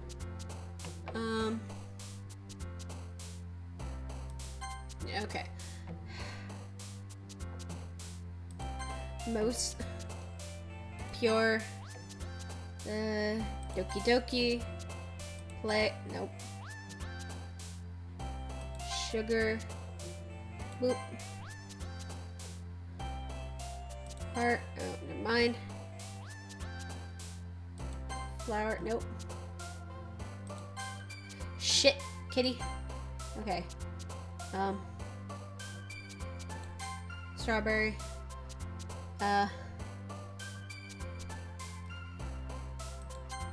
Damn it. Pink. Cute. Chocolate. Lollipop.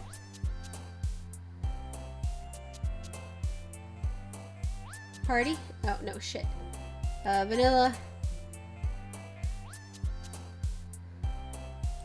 Games. Okay. So hopefully that gets us somewhere, I guess.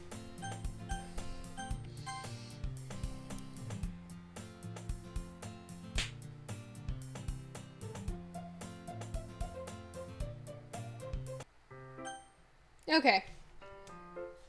It's not long before Natsuki comes up to me expectantly. Yeah, don't worry, I kept my promise. I pull the first volume of Parfait Girls out of my bag. Natsuki takes it in my hands and quickly turns it over, presumably to check the wrinkles. Yeah, I'm not that careless. I handle manga all the time, you know? I just wanted to make sure. Can you blame me for being paranoid? I don't give people my manga every day, you know? That's true. I don't blame you. Well, anyway, let me put this one back. I'm gonna get the next one, okay? Natsuki makes her way to the closet. I follow. You tell me everything you thought, right? Where did this volume leave off again? I forget. The chapter left off when Alice and Minori found Monica. Natsuki's voice resonates outside the closet. Eh? I peer inside. All of Natsuki's books are lined up on the top shelf. Did you move my manga again? Sorry. The teacher got mad at me for taking up so much space in her closet. So I had to move some stuff around and clean it up a little. It's still there. It's all still there. I just had to organize it a bit. She's so small that the top shelf is far above Natsuki's head. She makes a futile hop trying to figure out how to reach her manga. Jeez. This is so inconvenient. I'm moving all these back down. There's plenty of room on these shelves. And besides, they're really pretty to look at when they're all lined up. Why would you waste it on the top shelf? Natsuki, there's a stool on the wall there. In the closet, there's a collapsible stool that's hanging on the wall. If you want, I can reach up there and hand them to you. I can get them myself. Natsuki grabs a stool from the wall and unfolds it. You think I'm too short for something? I mean, I knew it. Well, you know what? Just watch me. Natsuki hops on the stool and ends up being a little wobbly because it's collapsible design. Careful. I know what I'm doing. Standing up on the stool, Natsuki's fingertips reach the top shelf. The stool would be enough for me to easily grab the books, but Natsuki is being stubborn as usual. Natsuki uses her fingers to scoot one of the smaller boxes to the edge of the shelf. See? Kya! The box suddenly tips, and Natsuki barely catches it before it falls onto the floor. The stool wobbles. Losing balance, Natsuki hops off the stool. Thankfully, she was able to stay on her feet. She holds up the box triumphantly. There. Having almost failed, Natsuki is a bit shaken up. Jeez. No need to prove yourself to me. There's no way you'd be able to get the bigger boxes like that. I can reach them, so just... I said I can do it. I don't want your help, okay? I'm gonna get a chair, so just hang on. Natsuki forces her way past me out of the closet. Let's see. The classroom chairs have the desks attached, so they're too inconvenient to fit in the closet. Aha! Natsuki trots over to the teacher's desk, which has a computer chair behind it. She rolls it on its wheels back over to the closet. That sounds like a disaster in the making. It's a little dangerous since the chair swivels and rolls. But I've already learned my lesson, so I keep my mouth shut. Shh. Natsuki climbs onto the chair and slowly balances onto her feet. Since she refused my help, I take a seat with my back against the side of the doorway and simply watch. Here we go.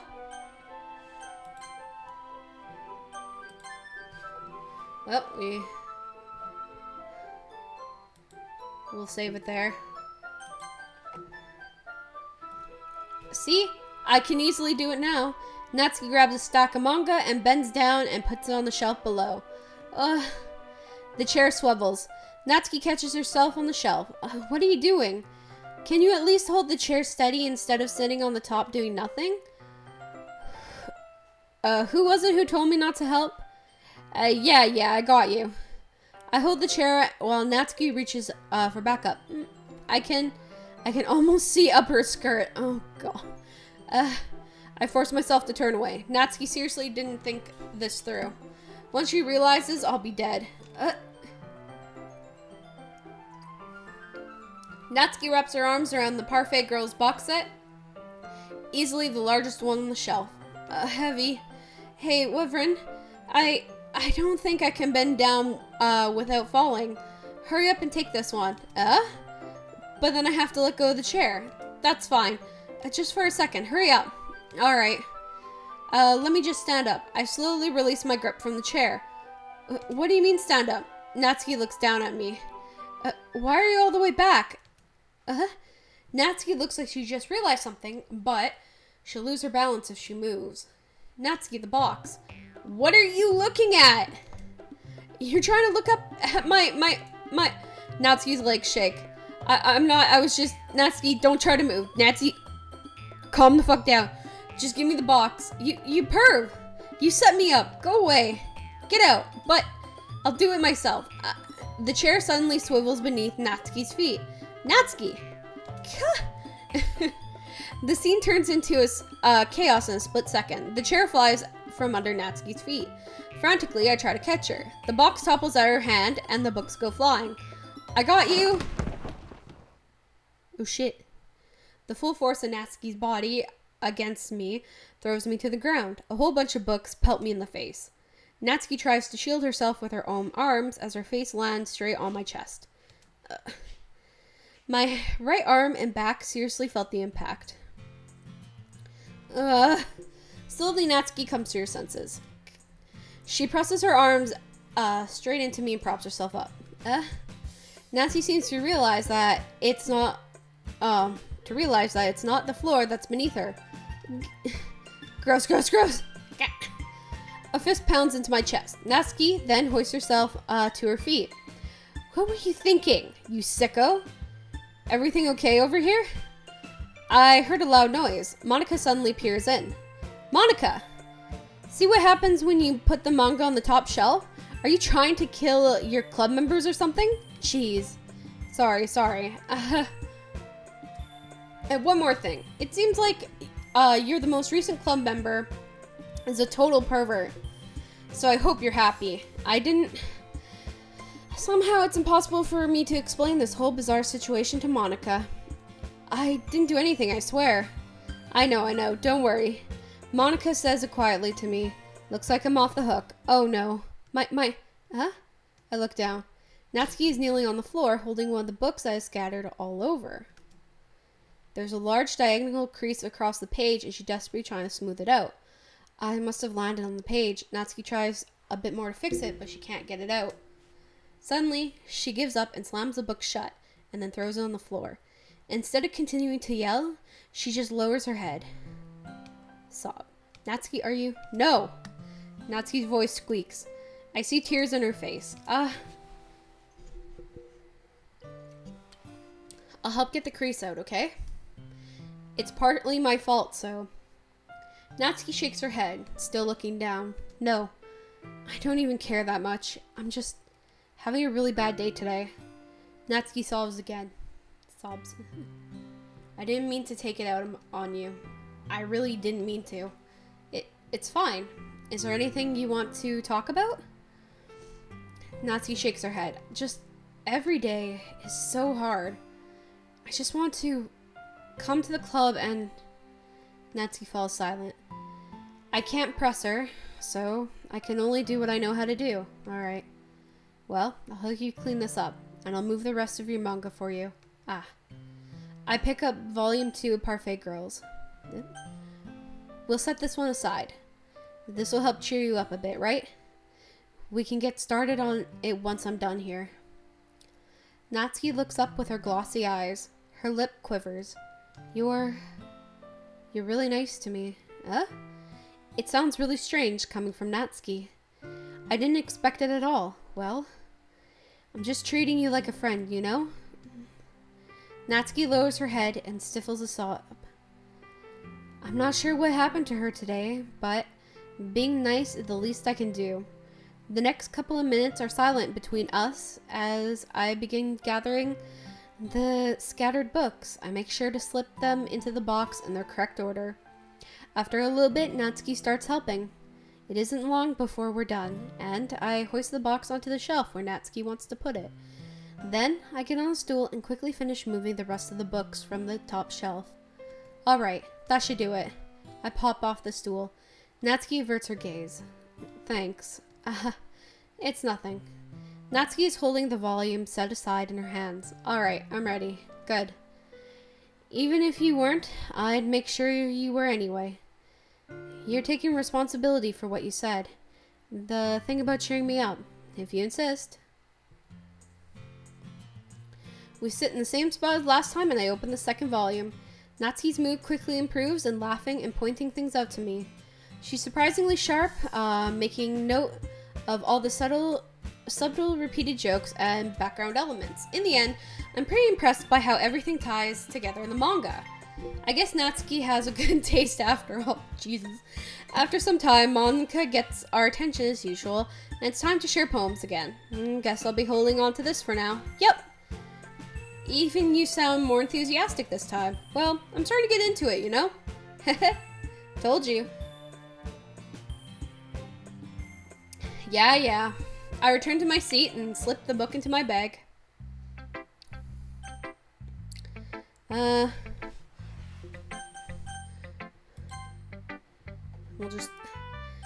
sorry. Are you still mad at me? Oh shit, I forgot. No, I'm sorry. No, honey, it's okay. No, you're fine. No, it's okay. No, don't.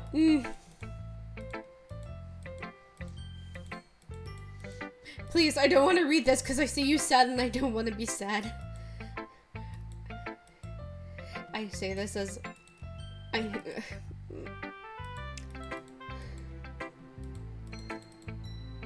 Alright,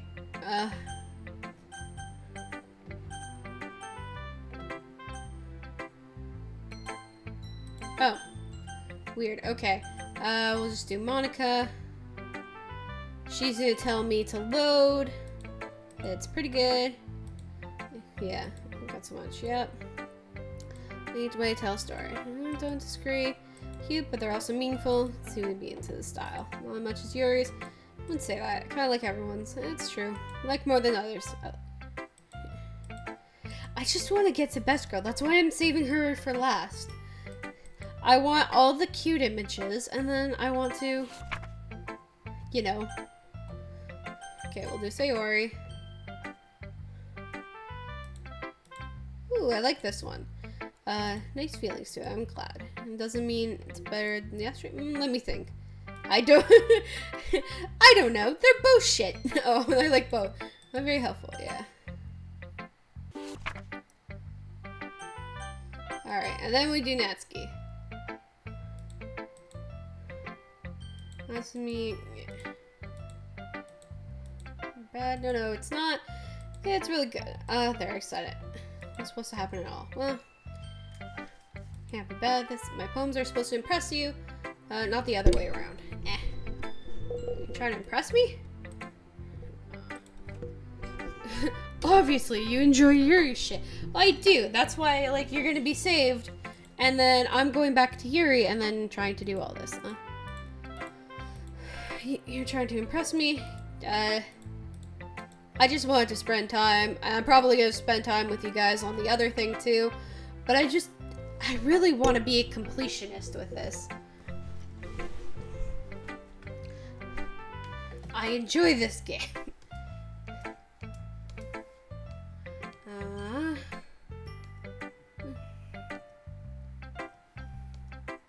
Let's see.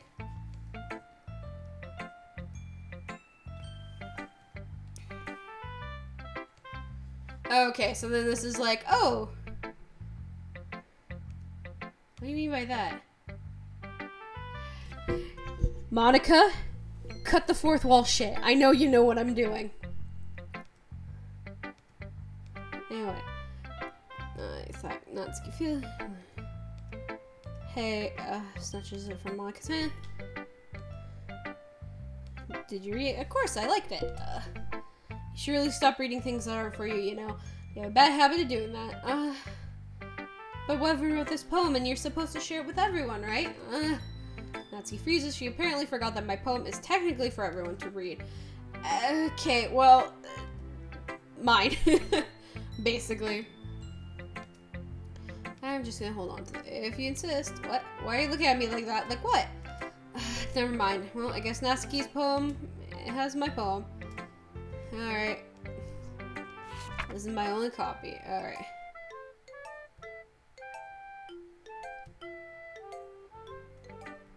And then...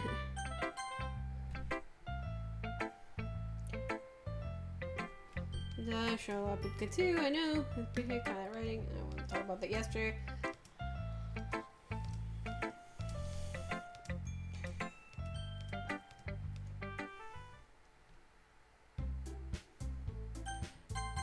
Alright. Sorry, Monica.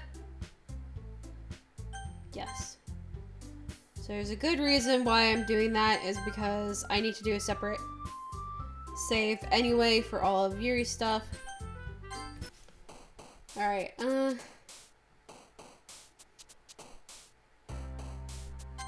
Alright. So, desire, philosophy. Was it? Yeah.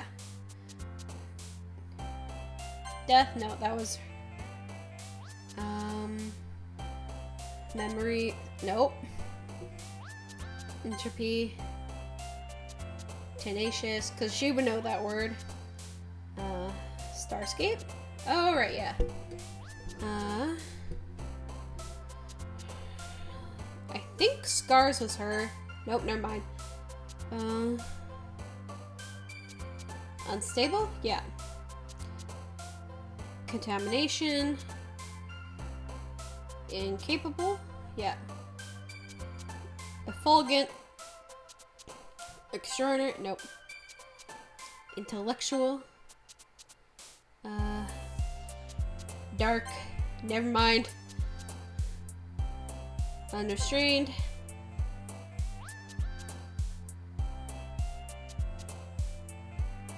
Inferno. Secretive? Okay. Disoriented? Okay.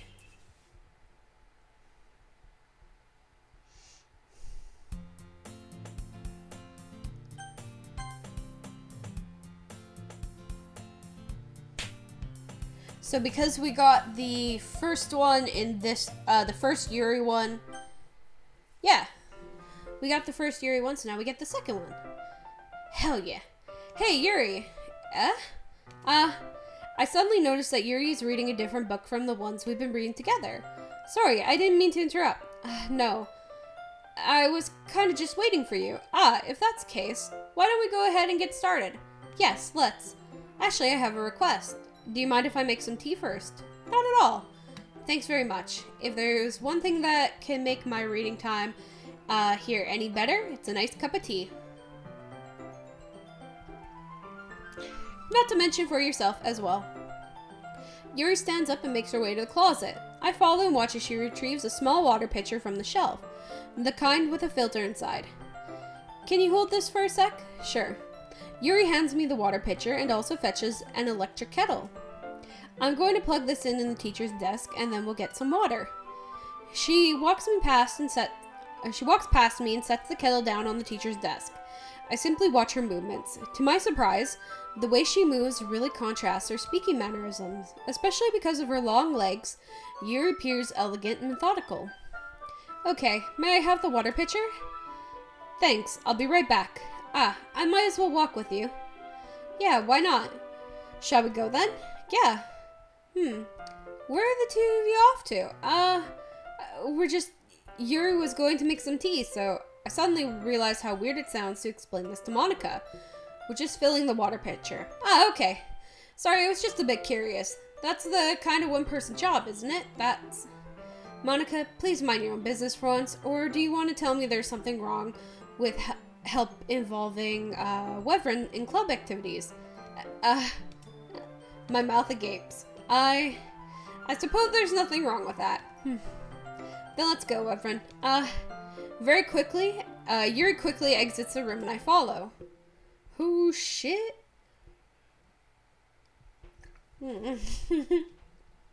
Once in the hallway, she suddenly puts her forehead against the wall. I spoke without thinking. How could I say something like that? Yuri, something about the way she said that. It made me feel so irritated.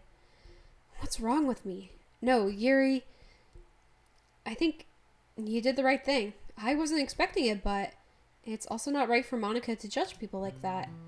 Wyvern, how come even when I do something bad, you're being nice to me? Because nothing that you do is as bad as you make it seem in your head.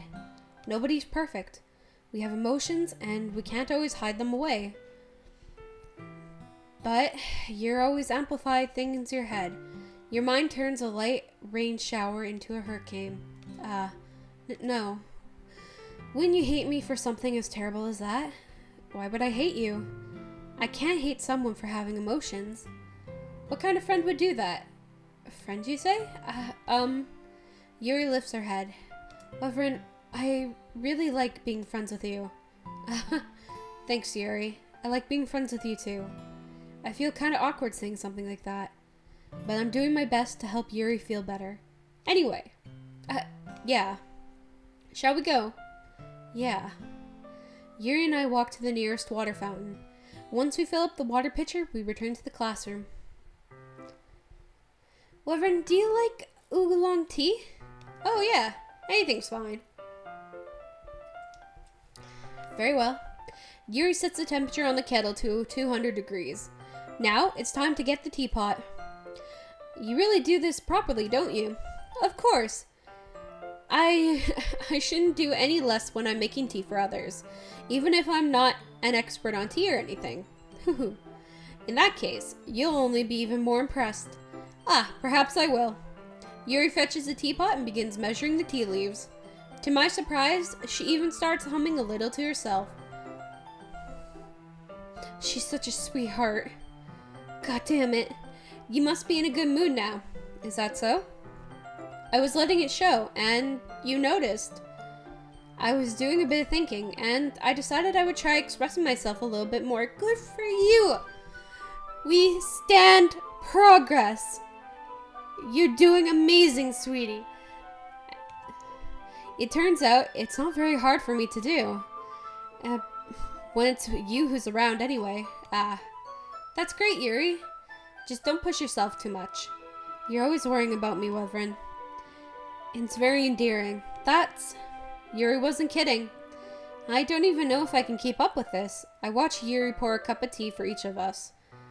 Wyvern, I have another request. Do you mind if we sit on the floor today? Why's that?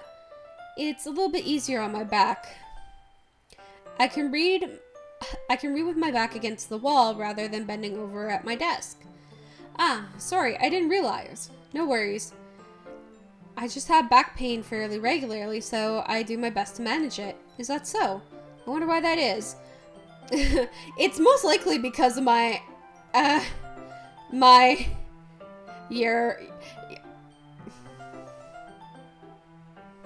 your posture, right? Absolutely. Yeah. Yep, it's her posture. Always hunched over like that while reading? Yes, I have a terrible reading posture. So that's why we should sit on the floor. It's not because I have massive tits, but yes. Bad posture. Fair enough. I'll go ahead and get the book. I retrieve the book from my bag. I have some chocolates as well. It's a bag of small chocolate candies that I kept hidden from Sayori's candy radar. I take it since it'll go well with the tea. Yuri and I sit against the wall, teacups at our sides. As if in sync, we assume the same reading position as last time, each holding one half of the book. Except this time, our bodies are even closer to each other. I can't see too well. Yuri slides closer until her shoulders are touching. How am I supposed to focus on reading like this? Yuri was always kind of a cutie, but when she's being less apprehensive, it's almost more than I can handle. Your teacup. Yuri hands me my teacup. Holding it with my hand that's not holding the book, I end up in a position that makes it even harder to focus. Because now I need to worry about making sure I don't accidentally touch her chest. Whoop. Meanwhile, Yuri hasn't noticed a single thing. She wears her intense reading expression, and I can only presume the world around her has faded away. I use all my willpower to focus on reading. After a few minutes, I finally manage to relax a little. I put the teacup between my legs and fumble with the chocolate wrapper. Sorry. I briefly let go of the book to finish opening the wrapper. You can have as much as you want. Thanks. That's okay. I won't take any. Are you sure? Well, if I touch it, then it might get smudges on the pages. You're right. I didn't even think about that. My bad. No need to apologize. I'll hold the book, okay? Are you sure? Of course. So cute. So cute. Yuri opens the book with both hands. She holds it so that I don't have any harder of a time reading from it. But as a result, her left arm is practically resting on top of my leg. Well, in that case, Yuri is already totally focused on reading again. I take a chocolate candy and pop it in my mouth, and then I take another chocolate and hold it up to Yuri. She doesn't even look away from the book. She simply parts her lips as if the situation was completely natural. But that means I can't stop here. I apprehensively place the chocolate in her mouth. And just like that, Yuri's lips cover it. Right? It's adorable! Where was I? And that's why I saved the slot.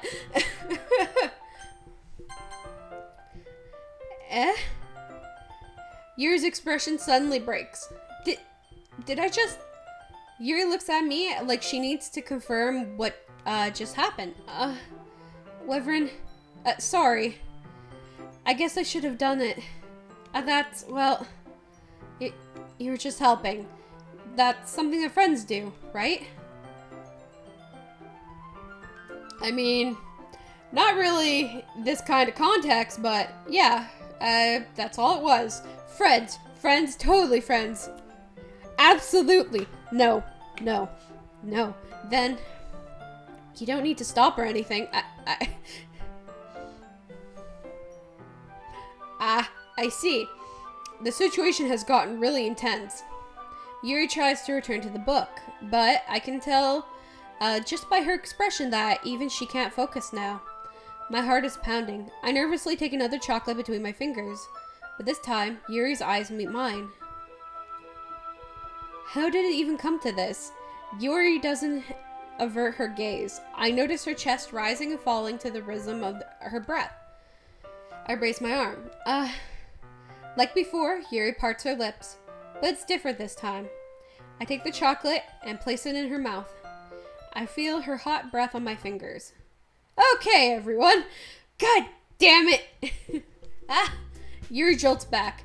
It's time to share poems. However, you can help Yuri put away the tea stuff. Bitch. Yeah, of course. Okay, thanks. The spell is abruptly broken. I'll take care of the cups. Yeah. Yuri picks up the teacups from the floor. I pick up the bag of chocolates. In the end, we hastily clean up without so much as a word between us. I get the feeling this is something neither of us will have the courage to bring up. Alright, so.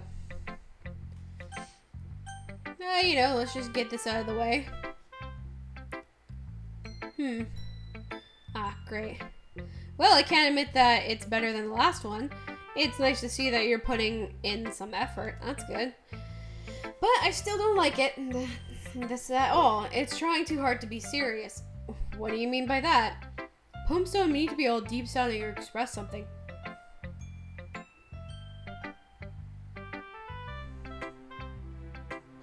This is just going to sound like you're forcing it unless you really don't suck at it. Honestly, don't bother trying to write poems like this until you're on Yuri's level. Natsuki stops short all of a sudden. Don't tell me. You're not trying to impress Yuri, are you? What are you talking about? And keep your voice down. You know Yuri would love this kind of angsty. Just because she's a talented writer doesn't mean No, I absolutely wrote it for her. Looks like I'm in trouble. I somehow struck a nerve even though I did this beyond me. I'm so done with you. Natsuki shoves the poem I handed to her back over to me. Take your stupid poem if you wrote it for someone else, just don't show it to me. Ouch. This is what I get for letting a younger girl step into my business. Unless I was a mind reader, I was destined to be in a world of pain from the start.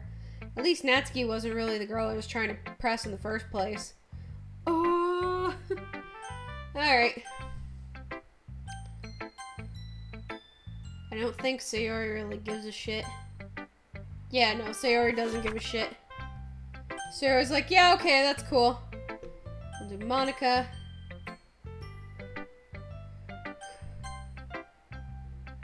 Alright, this one is good. It feels like you're not only getting more comfortable with your style, but the imagery is far better than the last I read.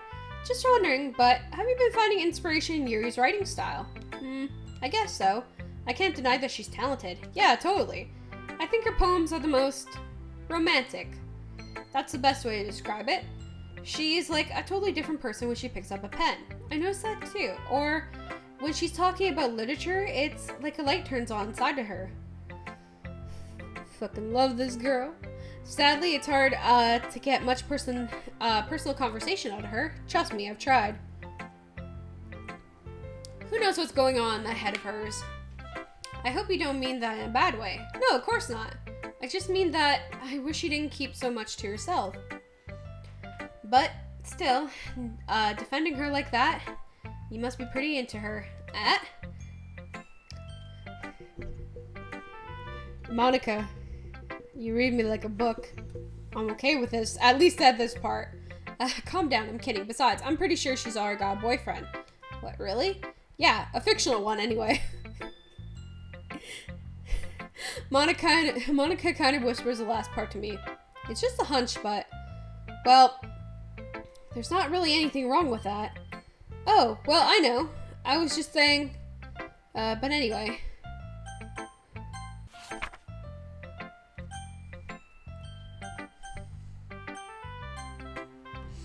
She's too cute. She's too cute. Alright, let's see what you've written for today. Yuri stares at the poem with a surprised expression on her face. Do you like it? Wyvern, this one might even be better than yesterday's. How did you even pick it up on this so quickly? Just yesterday I was telling you the kind of techniques worth practicing. Maybe that's why. You did a good job explaining. I really wanted to try to give it more imagery. Yuri visibly swallows. Even her hands appear sweaty.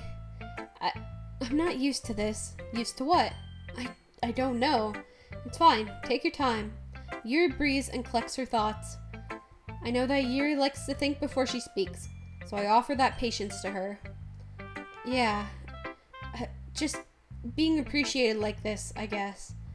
It's probably sounding really stupid, but seeing somebody motivated by my writing, it just makes me really happy. Are you saying you've never shared your writing before? Yuri nods. Really? I don't believe it. I really only write for myself. And besides, people would just laugh at me. Do you really think that? Again, Yuri nods. Huh. Even your close friends? Yuri doesn't respond to that. I wonder why. Anyway, do you want to share the poem you wrote today? Yeah, I do. If it's with you. Okay, so that's the...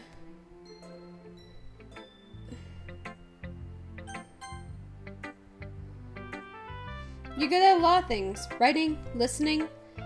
There really aren't many people like you, Everin. That's exaggerating a little bit.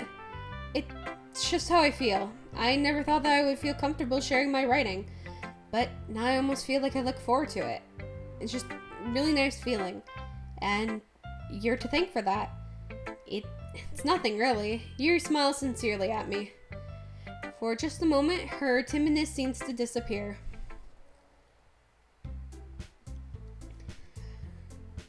Okay, and this is... well, sort of. Well, we should probably...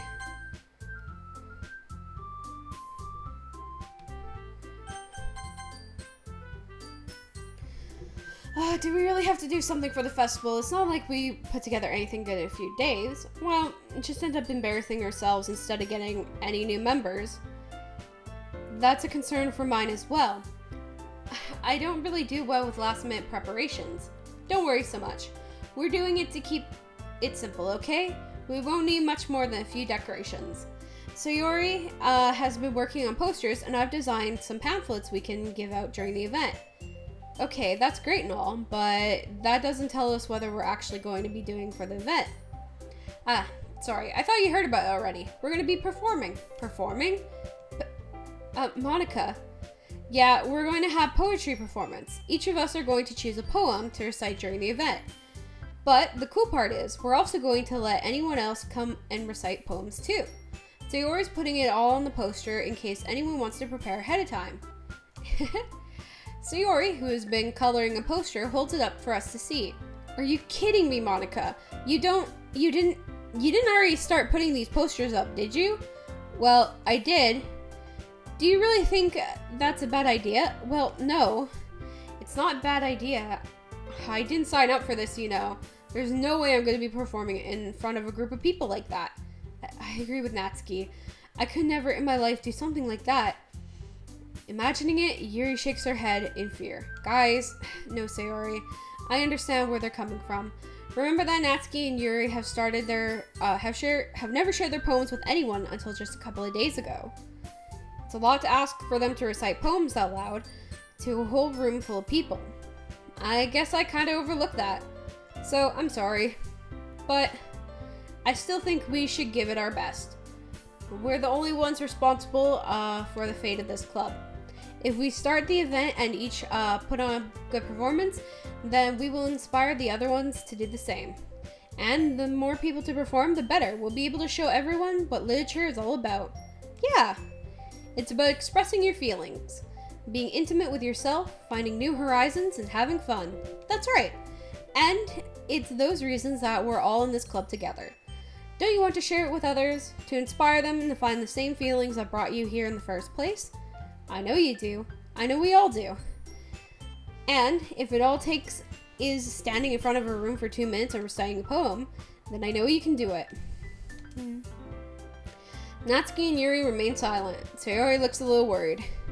I guess I'll have no choice, leaves me with no choice. I agree. I don't think it's too much to ask. I think that Sayori and Monica have been trying really hard to get new members. The least we can do is help them out a little bit. Well, maybe, but it looks like Natsuki doesn't have any arguments left. Okay, fine. I guess I'll just have to get over with it. Alright, phew. Thanks, Natsuki. What about you, Yuri? Yuri dejectedly glances around at everyone else's expectant faces. I guess I don't really have a choice. That's everyone. You're the best, Yuri. This club is seriously going to be the death of me. Oh gosh. You'll be fine, Yuri, but anyway, let's move on to the main event. I want each of you to choose a poem of yours. We're gonna start practice reciting them in front of each other. No way! Monica, this is so sudden. Well, if you can't recite your poem in front of the club, how do you expect to do it in front of strangers? Oh no. Don't worry. I'll start to offer help to everyone a little more comfortable. Can I go next? Of course. Now let's see. Monica flips through her notebook to the specific poem she has in mind for herself, and then stands behind the podium. The title of the poem is The Way They Fly. Monica begins reciting her poem. Her clear, confident voice fills the room. More than that, her inflection is pristine. She knows exactly how to apply emotion behind each line she recites, bringing the words to life. Is this something she's done before, or is she simply a natural? I glance around me. Everyone has their eyes on Monica. Sayori looks amazed. Yuri has an intense expression on her face that I don't understand. Finally, Monica finishes her recitation. The four of us applaud. Monica takes a break and smiles. That was so good, Monica! Thank you very much. I was just hoping to set a good example. Are you ready to go next, Sayori? I'll go next. Yuri, you're all fired up all of a sudden. Yuri clutches a sheet of paper between her hands and stands up. Keeping her head down, she walks quickly over to the podium. This poem is called... Yuri anxiously glances at each of us. You can do it, Yuri. It's called After Image of a Crimson Eye. Yuri's voice shakes as she starts reading the poem. Just a moment ago, she practically refused to do this. Why is she suddenly putting in so much effort? It's like, it's okay, you can take a break. But you're doing amazing. As Yuri gets past the first couple of lines, her voice changes. It's almost like what happens when Yuri gets absorbed into her books. Her quivering words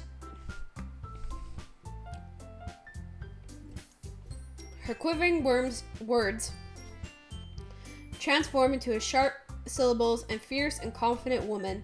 The poem is full of twists and turns, and it is a structure that she enunciates with perfect timing. This must be a rare glimpse into the whirling fire Yuri keeps concealed inside her head. Suddenly, she's finished. Everyone is stunned. Yuri snaps back into reality and glances around her, as if she's bewildered even herself. It's up to me to save the situation. I'm the first to start applauding. Everyone joins me afterward and we give Yuri the recognition she deserves. It's not that we don't want to applaud for her, but we were caught so off guard that we must have forgotten. As we applaud, Yuri holds the poem to her chest and rushes back to her seat. Yuri, that was really good. Thank you for sharing. Looks like Yuri is down for the count. Okay, I guess I'll go next. So Yuri hops out of the chair and cheerfully walks to the podium. This one's called My Meadow. I'm sorry, I giggled. Sayori, it's a lot harder than I thought. How do you guys do it so easily? Try not to think of it like you're reciting it to other people. Imagine you're reciting it to yourself, like in front of a mirror or in your own head. It's your poem, so it'll come out the best that way. I see. Okay then. Sayori begins her poem. Somehow, it feels like her soft voice was made as a perfect match. The poem isn't aimlessly cheery like Sayori is. It's sincere and bittersweet. And if I were to read this on paper, I probably wouldn't think much of it. But hearing it come from Sayori's voice almost gives it a whole new meaning. Maybe this is what Sayori meant when she said she likes my poems. It's like I get to reach more deeply into someone I thought I knew through and through. Sayori finishes and we applaud. I did it! Good job, Sayori. Even Wyvern liked it. I guess that's a good sign. Wait, what does that even mean? It came out nicely, Sayori. The atmosphere in the poem fits you really nicely. But it might be that other poems won't work quite as well with that kind of delivery. I don't really understand. In other words, I've seen the poems of yours with a sort of gentle delivery wouldn't work as well. They might need a little more force behind them depending on what you're reading. Oh, I know what you mean. Well, I've been practicing that kind of thing. It's just embarrassing to do it in front of everyone. The next time, I'm gonna make you pick the poems and that challenges you a little more. We don't have much time before the festival, you know? Okay. Alright, who's next? Natsuki? Don't make me go before Wyvern. It's not like I can compare to you guys anyway. Might as well let lower everybody's standards a little before I have to do it. Natsuki, it's fine, it's fine. I might as well go and get it over with. But it's not like I have much of a selection of what to read. I'll just have to go with what I wrote for today. I stand up and step in front of the podium. Everyone has their eyes on me, making me feel terribly awkward. I recite my poem. Since I'm not entirely confident in my own writing, it's hard to put energy into it. Despite that, once I finish, I receive applause. Sorry, I'm not really good as everyone else. Don't worry about it so much. I think it's less about your ability and more about your lack of confidence in your writing. That's something that'll improve over time, though. Yeah, maybe. Alright then. That just leaves you, Natsuki. Yeah, I'm going. Natsuki begrudgingly gets out of her seat and makes her way to the podium. The poem is called... Why are you all looking at me? Because you're presenting. Anyway, the poem is called Jump. Natsuki takes a breath. When she starts reciting the poem, her sour attitude disappears a little. While she's still a little unenthused, her poem has a rhythm and rhyme to it. Natsuki's trademark style, and it works surprisingly well when spoken aloud. The words feel like they're bounced up and down, as if giving life to the poem. Natsuki finishes and everyone applauds. She huffs back to her seat. That wasn't so bad, was it? Easy for you to say. You better not make me do that again. Well, did you at least feel better prepared to recite the poem in front of other people? I mean, doing it in front of other people will be way easier. I could put on whatever face I want for other people. But when it's just my friends, it's just embarrassing. That's a surprise, Natsuki. I think it would be the other way around for me. Well, that's just how it is, so, well, I guess that's the case. You won't have much to worry about at the festival. That said, I want to thank everyone for coming, though. It might be hard, but I hope you all have an idea of what it's like now. Make sure to pick a poem and get enough practice before the festival, okay? I'll be making pamphlets, so let me know ahead of time if what you'll be reciting. Jeez. I should probably find some other poem to recite instead. That's fine, too. It doesn't have to be your own. I'm already pleasantly surprised that you're putting in all this effort for the club. It just makes me really happy. Yeah, no problem. Okay, everyone. I think that's about it for today. I know what the festival is coming up, but let's try to write poems for tomorrow as well. It's been working out really nicely so far, so I'd like to continue that. As for the festival, we'll finish planning tomorrow, and then we'll have the weekend to prepare. Monday's the big day. I can't wait. I can do this. I can do this. Alright. I stand up. There's no way I'll be able to find the same enthusiasm for Sayori and Monica, but I'll do my best to get through. If it's for the sake of the club and impressing Monica, then I have to do my best. Ready to go, Sayori? Yep. Look at you two, always going home together like this. It's kind of adorable, isn't it? Jeez, guys, don't make such a big deal out of it. It must be a little nice, though. Well, how am I supposed to respond to that? It's okay, Wyvern, you don't need to say it. Whatever, let's just go already. I walk home with Sayori once more. Even though it's been a few days, a lot of things have already changed. But today, Sayori is being a little quieter than usual on the way home. Hey, Sayori? Sorry, I was spacing out. No wonder. I was thinking about something from earlier. Like, how we get to...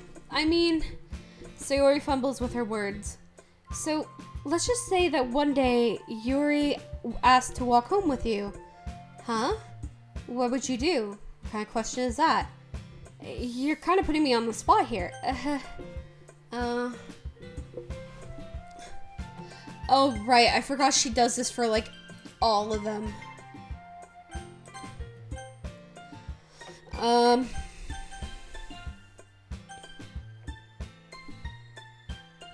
I don't think it changes anything. I'd walk with Yuri. I'd go home with Yuri. Why does the thought make my heart pound? I mean, given how hard it is for her to socialize, I feel awful turning her down. Isn't she so beautiful and smart? That has nothing to do with what I just said. You admitted it, jeez. There's not any point in speculating something that's never going to happen. Well, maybe, but I just like to think about it. It's not long before you wouldn't need me anymore, you know? Need you? Sayori. I can't figure out what What are you seeing with your things right now? Sorry. Everyone is different. Nobody in the club is a replacement for you. If you say so. The conversation trails off and I'm left feeling awkward. But it was kind of her fault for trapping me with such a weird question. I just can't lie to her, but if there's something that makes her happy, I would hate to take it away from her. That's why I said there's no point in speculating. Then again, the festival is only a few days away. Who knows what will happen in that time?